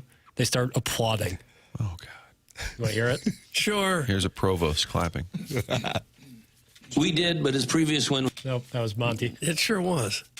Coach Saban kind of coached at another place in this conference, so I can't. Funny I can't really say exactly what he said, but I'll say I think the world of Coach Saban, and I respect him, and so there's a reason I'm here. Now, why did that garner applause? Jesus. A slow build. There's a reason he's here. Into the clap. That was a slow clap. Yeah. It was. They weren't sure. They looked around like, oh, Nancy's clapping. What about Bob? Is he clapping? Oh, just so phony. So phony. It reminds me if you were at a press conference, and I know they hold a lot of them in North Korea, when you have these college hirings. The quote-unquote elite of the elite show up, and it's so uncomfortable. You want to talk about lemonading? Holy crap. And this is They not need a gong. They should have a gong in the press conference. I did. I mean, that sounds like canned laughter on Seinfeld. Like Carlin doing his routine. Play it in context. Now, a little bit of build-up, and then the uproarious response. Hey, man, all I can do is, man, this place just makes me want to talk like you right now. I did.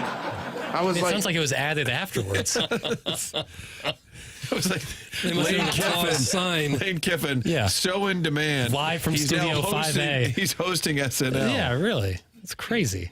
Good grief. Do they play college football in North Korea? Clip that off. Kim Jong-un beats Did you every see- team by himself. Yeah, you He said had news 8 conferences touchdowns, in North Korea. 10 field goals. Do they have 4 any sports? sacks. No teammates. I think there was a rumor that he plays golf and shot an 18 Yeah, I saw that. That was a TMA story. I do remember that. per TMA. Supreme leader. I'm sorry, I didn't mean had to laugh. 18 holes in one. Email in the morning after at InsideSTL.com. Design, air, heating, and cooling email today. The 10 o'clock hour is upon us. This is the morning after, presented by Brown and Crouppen.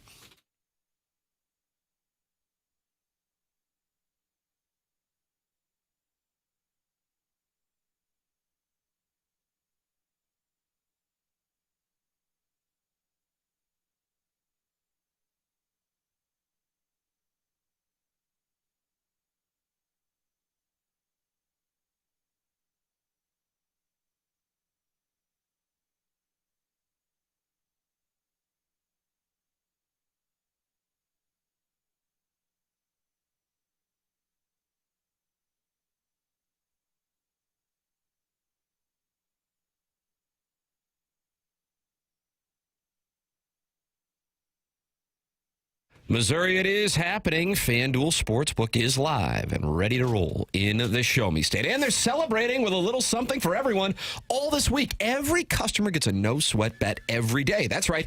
No matter what you're betting on, if it doesn't hit, you'll get bonus bets back to keep the action going. Whether it's football, basketball, hockey, or whatever you're into, you can bet it all on an app that's safe, secure, and built for every kind of fan. Ladies and gentlemen, Jackson Burkett has a recommendation for your wagering today. Yeah, FanDuel's running a sweet little promotion. 100% profit boost on the Missouri Notre Dame basketball game tonight. So if you like Missouri Tigers on the money line, that number jumps up from, I think, plus 105 to plus 210. Just real quick like that. Missouri wins, you get paid handsomely. Love that play. There you go. The interface is quick, the payouts are fast, and the experience is top tier.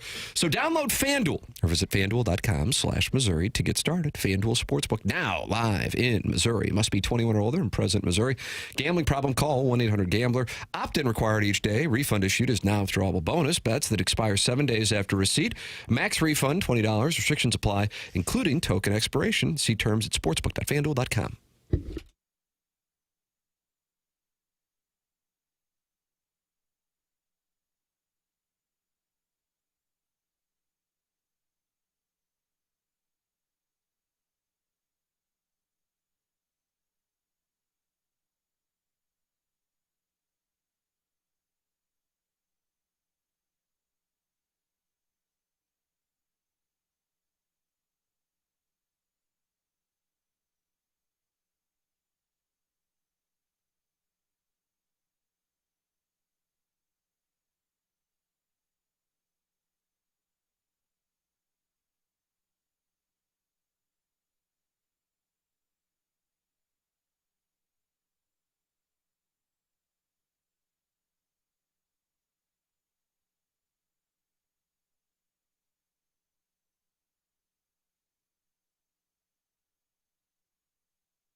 This is Jackson with a Sports Center update driven by Johnny Londoff Chevrolet and Johnny Londoff Autoplex. The Blues are back in action on Thursday, confirmed, taking on the Boston Bruins. Pre-game at 5 p.m., puck drop at 6 p.m. right here on 101 ESPN. That was another Sports Center update driven by Johnny Londoff Chevrolet and Johnny Londoff Autoplex. See them at londoff.com. Chevy, together we drive. Are you kidding me?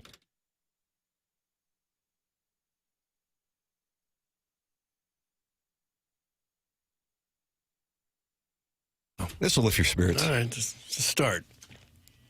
Yeah. Yeah. Yeah. Bring it to the loo. Okay, now I'm back a little bit. And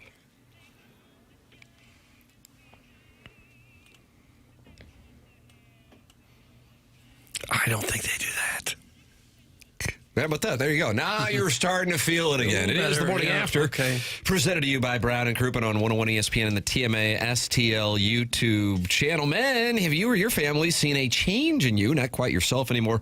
Struggling to focus, no energy for the people you love. Put it this way, if your bedroom could talk, would it have anything to brag about? It could be you're getting older, or work stress, or the undeniable fact that we've all become our kids' personal, unpaid Uber drivers.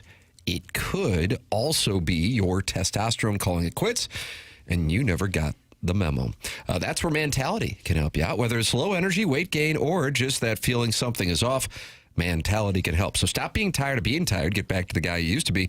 Visit mentalityhealth.com. That's mentalityhealth.com. I've gone out there, gotten tested, in and out in 20 minutes, super friendly, super easy. It's Mentality, long-time TMA sponsor. Anytime Jackson has Dan Orlovsky audio, I'm intrigued, but I haven't heard the clip. What's going on here? So this is ESPN's sports gambling analyst Joe Fortenbaugh? Fortenbaugh. Well, I don't know him. And he talks about the... It's your audio. Yeah, you're damn right. Talks about the spread for whatever the Ole Miss first CFP game is, and then maybe mentions that some gamblers out there are looking to see if Ole Miss might get omitted. Oh, wow. Not in the playoff? Well, it's... Oh, that never happened. Can you imagine? Oh, my God. Hey, I'll play... They would be upset down there if they went 11-1, lost their coach, and got kicked out of the playoffs. Here's Fortenbaugh. I'll let him speak. Him and Orlovsky somehow. As many as 4 points to the spread. So if Ole Miss was going to be a 6-point favorite in its opening round playoff game, we could see that as low as 2. There are some individuals as well who are searching out bets that Ole Miss misses the playoff entirely. Wow. Sounds crazy as a one-loss team, but what's the committee going to do in terms of how they view the Rebels moving forward? We saw what they did to Florida State a couple years ago. I would be disgusted with the committee if they did that. And everyone has made the point to Florida State a couple years ago. The difference is we saw Florida State after Jordan Travis got hurt and the team they were going to be without him. Yeah. We have not and will not see Ole Miss have the opportunity before the college football playoff selection committee makes their 12 picks. Don't penalize this group of young men twice. Yeah, and also that was their quarterback. So he was somebody that was on the field. Obviously, these players have been playing together all season. Okay. The quarterback is on the field. He is. You try to keep him on the field. Well, for half the game anyway. They can't possibly knock them out of the playoffs. They can't possibly do that. We could have quite a little evening tonight on ESPN. Now, the Billikens play at 9. Missouri plays at 8. And the college football CFP rankings come out at 7. That's my understanding. Am I correct? Yeah, Missouri definitely plays at 8. SLU plays at 9. Yeah. So you can sal in. No Blues game tonight. Jackson did announce, he just confirmed it actually, the Blues play in Boston on Thursday. I texted JR to make sure. Let him know. So you can sal in. But Doug, what if you see Ole Miss drop out of the top 10 tonight? That would be a fair, like, a riot would break out, and I think they would be justified. By what criteria? Just because the coach isn't there? Watch your mouth. Watch your mouth, Dan Orlovsky. There's no way they can do What that. if you saw Notre Dame leapfrog Oklahoma setting the stage to say, Boomer Sooner, we know you won in Tuscaloosa, but you had too many problems with LSU, and you're not going to get the ratings that Notre Dame will, so you are now behind Notre Dame, and if we have chaos on Saturday, you don't make the college football playoff. That's the thing, man. Like, I could see Notre Dame being one of the best teams in college football. Sure. But the games have to matter. And I think they should be in. But should they be in it? Like, if it was Oklahoma or Notre Dame, how could it not be Oklahoma? They beat Alabama. Notre Dame beat USC. Ole Miss beat Oklahoma. Right. Yeah. Ole Miss should absolutely be in. If they drop them because Lane's gone, that's way, way different than Jordan Travis. There's also only 4 teams at that time. It's a huge difference. Would it be fair to say that Texas Tech will move to number 4 tonight? They are currently at number 5. A&M was the only team in the top 12 that lost, and they would go from 3 to behind Texas Tech. Do you think? I ask that, the reason for my premise, and I realize everybody can have their own opinion on it or no opinion at all, but Texas Tech possibly dropping out if they were to lose to BYU next week when they announce the actual playoff. Yeah, I could see it, but that would be crazy. That would be crazy to play this extra game. I'm just telling you. No, I know. I'm just telling you. And ESPN has their predictions, and Alabama is 31% to make the college football playoff if they lose to Georgia. I mean, that's... Doug Jackson's starting to lose it a little over there. No, don't go where I went. You'll be in a dark spot there for a while. So if A&M would have beat Texas, Alabama, nothing changed with Alabama, but if A&M beat Texas, so they go to the SEC championship. And they play Georgia. Then Alabama would no doubt be in. That's correct. But because Alabama is rewarded with the SEC championship, it could actually hurt their chances of getting into the college football playoff. That's right. By playing a game that only a few can play because of the way they played this season. It's the biggest load of lunacy I've ever seen in my entire life. Can you opt out of the championship game? Seriously. Probably could. If it costs them, like Tim said, they're gone that night. Here's what I'm telling you, boys. Cute boys. I know maybe I shouldn't say that. I'll talk to HR. I don't know. Okay. But this is what I'm telling you. Keep a close eye on 12, 11, 10, 9, 8, 7 this evening. 12 was Miami. 11 was BYU. 10 was Alabama. 9 was Notre Dame. 8 was Oklahoma. 7 was Ole Miss. Now, if the data I have in front of me, and I don't watch any games, I candidly, I'm a pervert, and all I do is watch adult films. So Jackson forwards me these box scores. Yep. So according to what Jackson has in front of me here, Miami won this past weekend, BYU won, Alabama won, Notre Dame won, Oklahoma won, and Ole Miss won. So logic would tell you there would be no movement. You would think. However, we are all pawns. Was it Jim Morrison who had said your nose is pressed in a world of... I can't say the word. I know you let it go through yesterday, but I can't say it. Val Kilmer. That you're going to see some movement tonight between 7 and 12. It's just a matter of where. What's the reasoning that Notre Dame is above Alabama? The win against Pitt. Right. Eye test. Pat Narduzzi. And I guess that wasn't an ACC game, so Pat Narduzzi didn't care. Correct. But the committee should probably care because Alabama's best win is between the hedges at Georgia, who's, the number 3 or 4 team currently? That's right. And Notre Dame's best win is USC. It's not in the CFP rankings, or certainly not the top 12. That's right.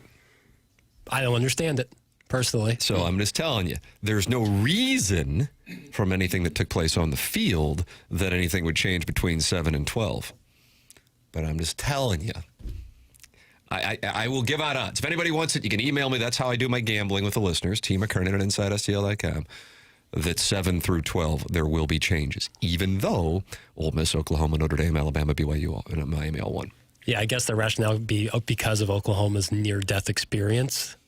Whatever it takes to get who they want in, and that's why we use the term eye test. No, I know. What does the eye test mean? Well, a blue blood who we want to see in the playoff as opposed to take your pick of whoever they're being compared to. That's my prediction. Team McKernan inside STL.com. I'll Venmo for rolls. I will Venmo for rolls. Oh, my goodness. The program's called TMA. It's presented by Brown & Crouppen on 101 ESPN.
There you go.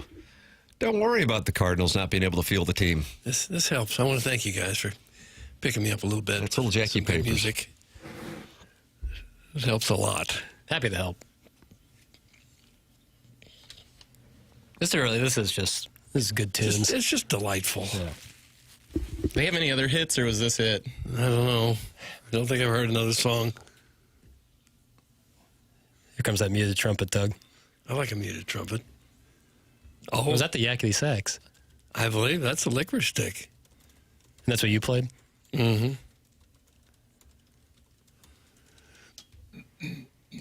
Not like that, of course. Tim, did you play the trumpet? I did, briefly. I'm going to sneeze again. I'm ill as a hornet. Sure.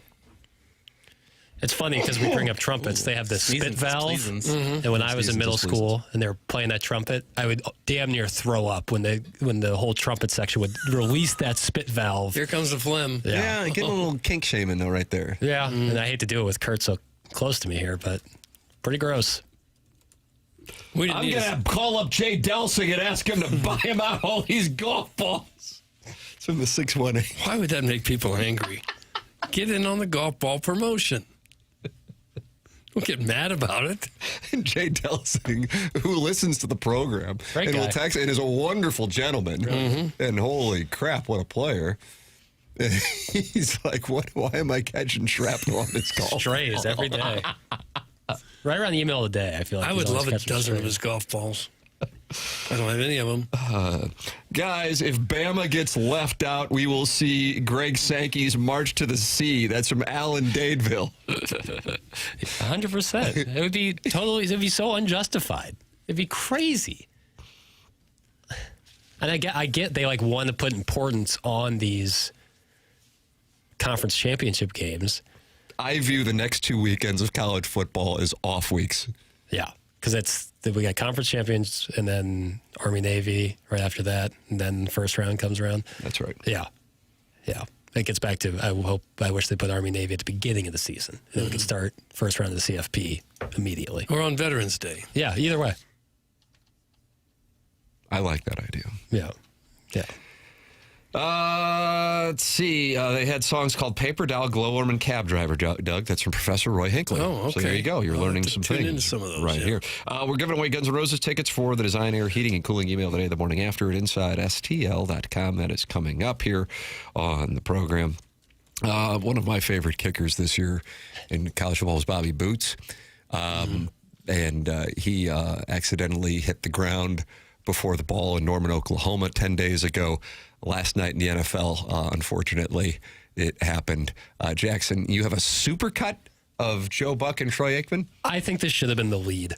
Really? Well, you're the one who puts together the Stiefel dossier. That's very true. I have never in my entire life, and I feel so bad for Young Wei Koo because he was great in Atlanta and then missed a couple kicks. Got Francesa guy. Yeah, actually, I feel like to set the tone here, I'm just going to. I can't make. I don't know what his last. I remember what his last name is. Cod. Is that what it is? I'm not familiar with him. Is it Cod? Cod? Is it pronounced Koo? It's pronounced Koo. Okay. It's K-O-O. Okay. Well, right now there's a lot of O's, and that's for sure. Just a couple. Just two. Doug, that was 5 hours on WFAN afternoon drive, but he made his appearance again last night, and it didn't go well. I think he watched the Missouri-Oklahoma game and was trying to go, okay, this Bobby Boots guy kicks the ground first, and it still goes through, so maybe I'll try it. 7-yard try now by Young Wei Koo, and he stumbled. Gillen gets swallowed up. Patriots ball. I don't think I've ever seen that. Oh, my God. He tripped. He tripped, baby. Oh, he still didn't get the kicker tripped trying to kick the field goal. He tripped over the turf. I have not seen that. I've never seen that. Oh, what? He just kicked the ground? What the hell was that? Eli, it's like one of your fat 9-irons you hit. You just all grass. Yeah. I mean, he dug his foot 5 to 6 inches before the ball and then dug it in so deep that he couldn't finish it and just tripped over himself. And then the poor field goal holder was like, oh my God, now I have to run around and avoid death. I like, what's this like? It'd be like if you shot a basketball and put it in the nosebleeds. Like he's a professional kicker. In my life of watching football, I had not seen a kicker kick the ground so badly behind the ball that all hell broke loose up until 2 Saturdays ago when I saw Boots do it. And then sure enough, 9 days later, was it Cod? Is it Cod? Is it Coo? I don't know. There's a lot of O's out there anyway. Okay. When he tripped over himself, kicked the ground, and then the holder went running for his life. That poor holder. There's a great pan away, too, because Danny DeVito was on Manningcast, which is just perfect. But they do a pan away to Jackson Burkett on the sideline with his turtleneck and big diamond chain, and he looks and he goes, what the F was that? It was incredible. But, like, it would be like in golf if, like, you took your club back and dug it into the ground so deep that the club got stuck in the ground and you didn't hit the ball. It's insane. Embarrassing for the guy. I feel terrible for him. But at the same time, no personal things attached. It's one of the worst kicks ever. Bobby Boots made it. That was like a drop kick. He made the kick. I'm looking who didn't even make an attempt? I'm looking at the video right now. You know what he did? He looked up. Yeah. He didn't look at the ball. Right. He was looking up at the goalpost when he kicked it. Yeah. And you, as a leader of men, would tell him, eye on the ball. Well, yeah. It seems like a logical thing to do, but in golf, it's the same thing. Right. What else are you going to be looking at? And yet, a lot of times, you want to look up before you hit it. There hasn't been an attempt that bad on game day with McAfee's promotion. No, at least they make contact. Yeah. Unbelievable. You know what else is unbelievable is what Ted Drews has going on. One of their longtime employees is a loyal listener of the program, and he wants our audience to know that not only, Doug, do they have, of course, the delicious frozen custard, but when you go by there to get one of those Christmas trees over there on Chippewa, South Side Dirty, they have not only incredible trees, but they have some of the biggest trees you are going to find in the St. Louis area. They are right there at Ted Drews on Chippewa, a family tradition, a St. Louis tradition with the finest in frozen custard and the incredible tree lot. Choose from top quality pine and fir trees, including customer favorites like the Fraser fir and Scotch pine, all hand selected for freshness and fullness. The Ted Drews Christmas tree lot has lush holiday greenery as well. So, make Ted Drews part of your family's holiday tradition. Pick out the perfect tree, enjoy a delicious treat, and soak in the spirit of the season. Ted Drews, where tradition tastes great and the holidays feel right at home. Ted Drews on historic Route 66, 67, 26, Chippewa in the 63109. 1035 in St. Louis. Time check brought to you by Clarkson Jewelers, an officially licensed Rolex jeweler. We got the Design, Air, Heating, and Cooling email today coming up. Send yours in to win Guns N' Roses tickets the morning after at InsideSTL.com. This is TMA.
I got to be honest with you. I don't recognize this for the life of me, but I can't wait to learn. It's Mills Brothers Paper Doll. It's not bad. It's a little slow. It's no glowworm. This is what you play while you're heavy petting in the drive-in? Well, I never did, no.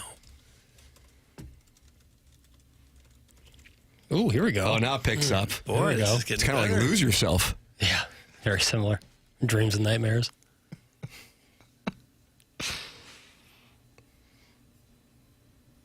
Guys, it looks like Ted Drew's has the Plow Yule log working there this season as well. It's from Stepdad Gary. The Plowhawks working at Ted Drew's? Well, I sure hope so.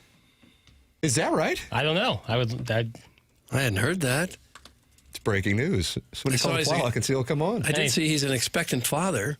He is? Yeah, they announced that the other day. Yeah. Where?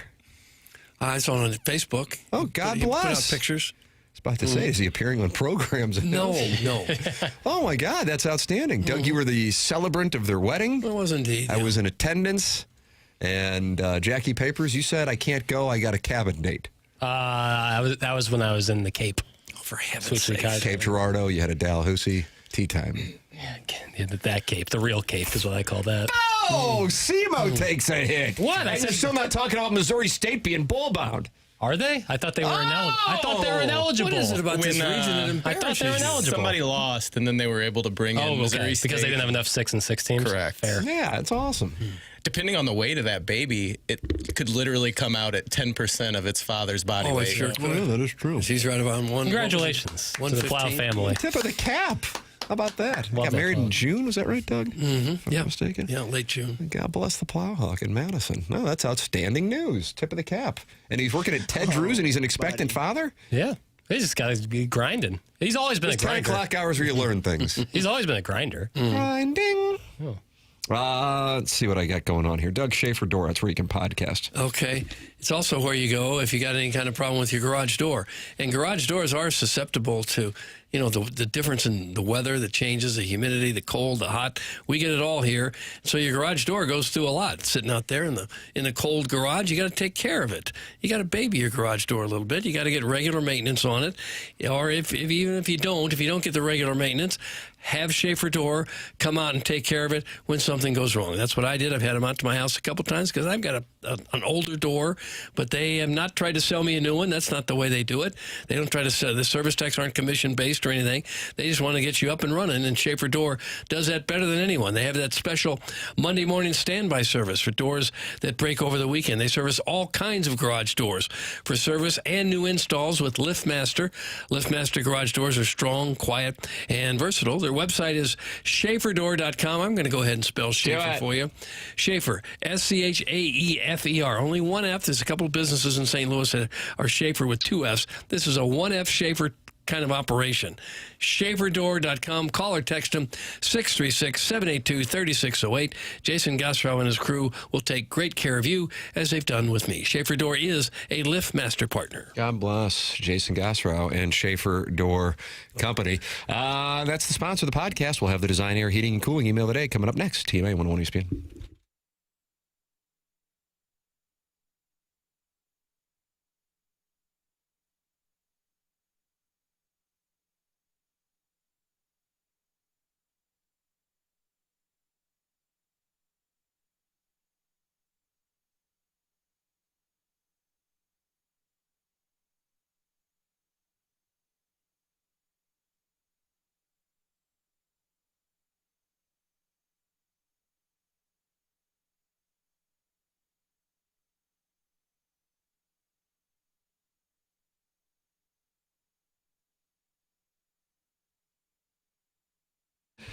Hey, Tim McKernan, if you're like me, this time of year can feel a little blah. The holidays are expensive, and so are those heating bills. The weather's cold, and you know what's coming next, months of winter. That's exactly why Universal Windows Direct is helping homeowners beat the winter blues with a deal that's all about comfort, savings, and something to look forward to.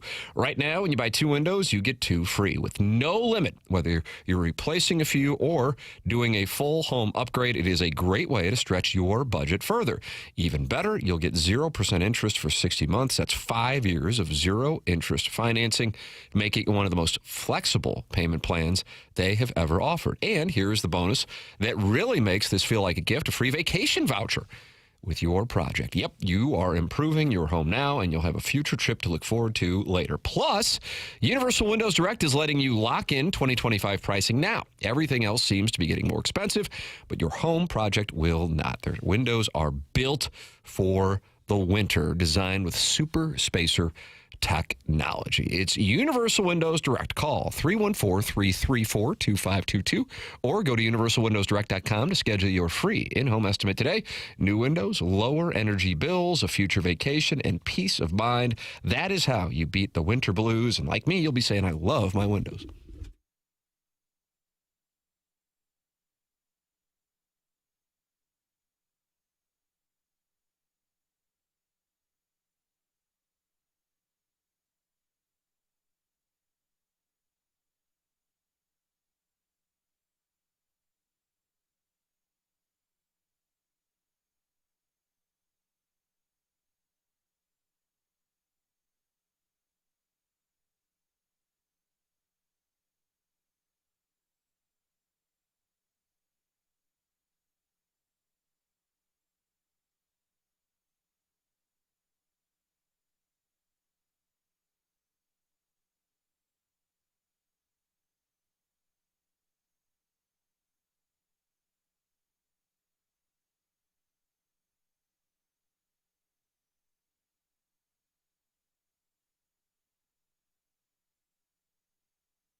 This is Jackson with a SportsCenter update driven by Johnny Londoff Chevrolet and Johnny Londoff Autoplex. NHL Deputy Commissioner Bill Daley told ESPN that the league is sending out a memo to remind teams that helmets are mandatory in warm-ups for all players who enter the NHL beginning with the 2019-2020 season or later. So got to wear those buckets in warm-ups. That was another SportsCenter update driven by Johnny Londoff Chevrolet and Johnny Londoff Autoplex. See them at londoff.com. Chevy, together we drive. Are you kidding me?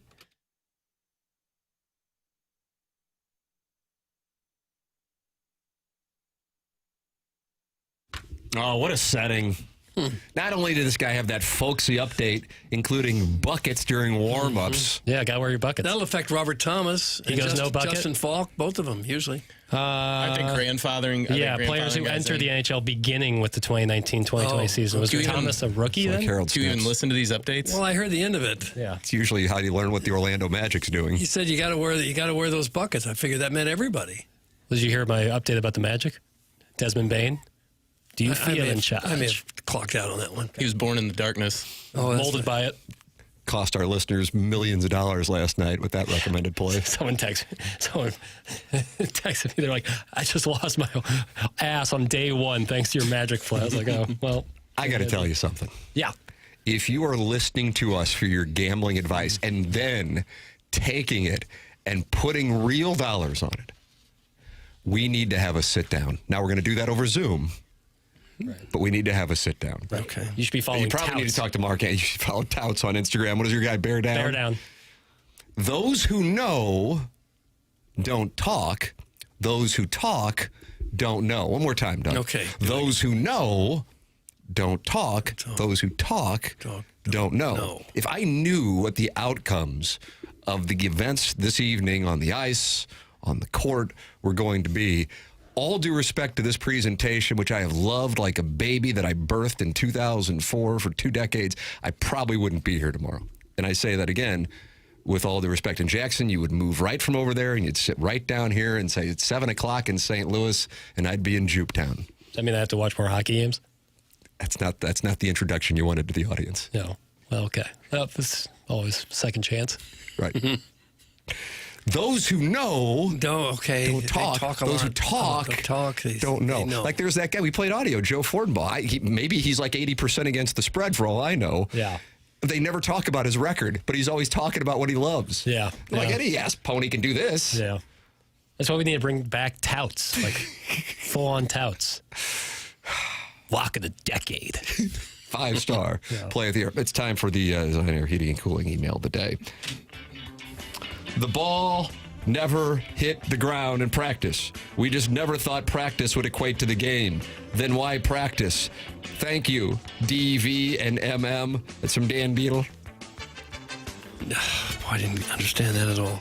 Dan Beadle. He wants Guns N' Roses tickets. Okay. Kids out there don't know how great they have it.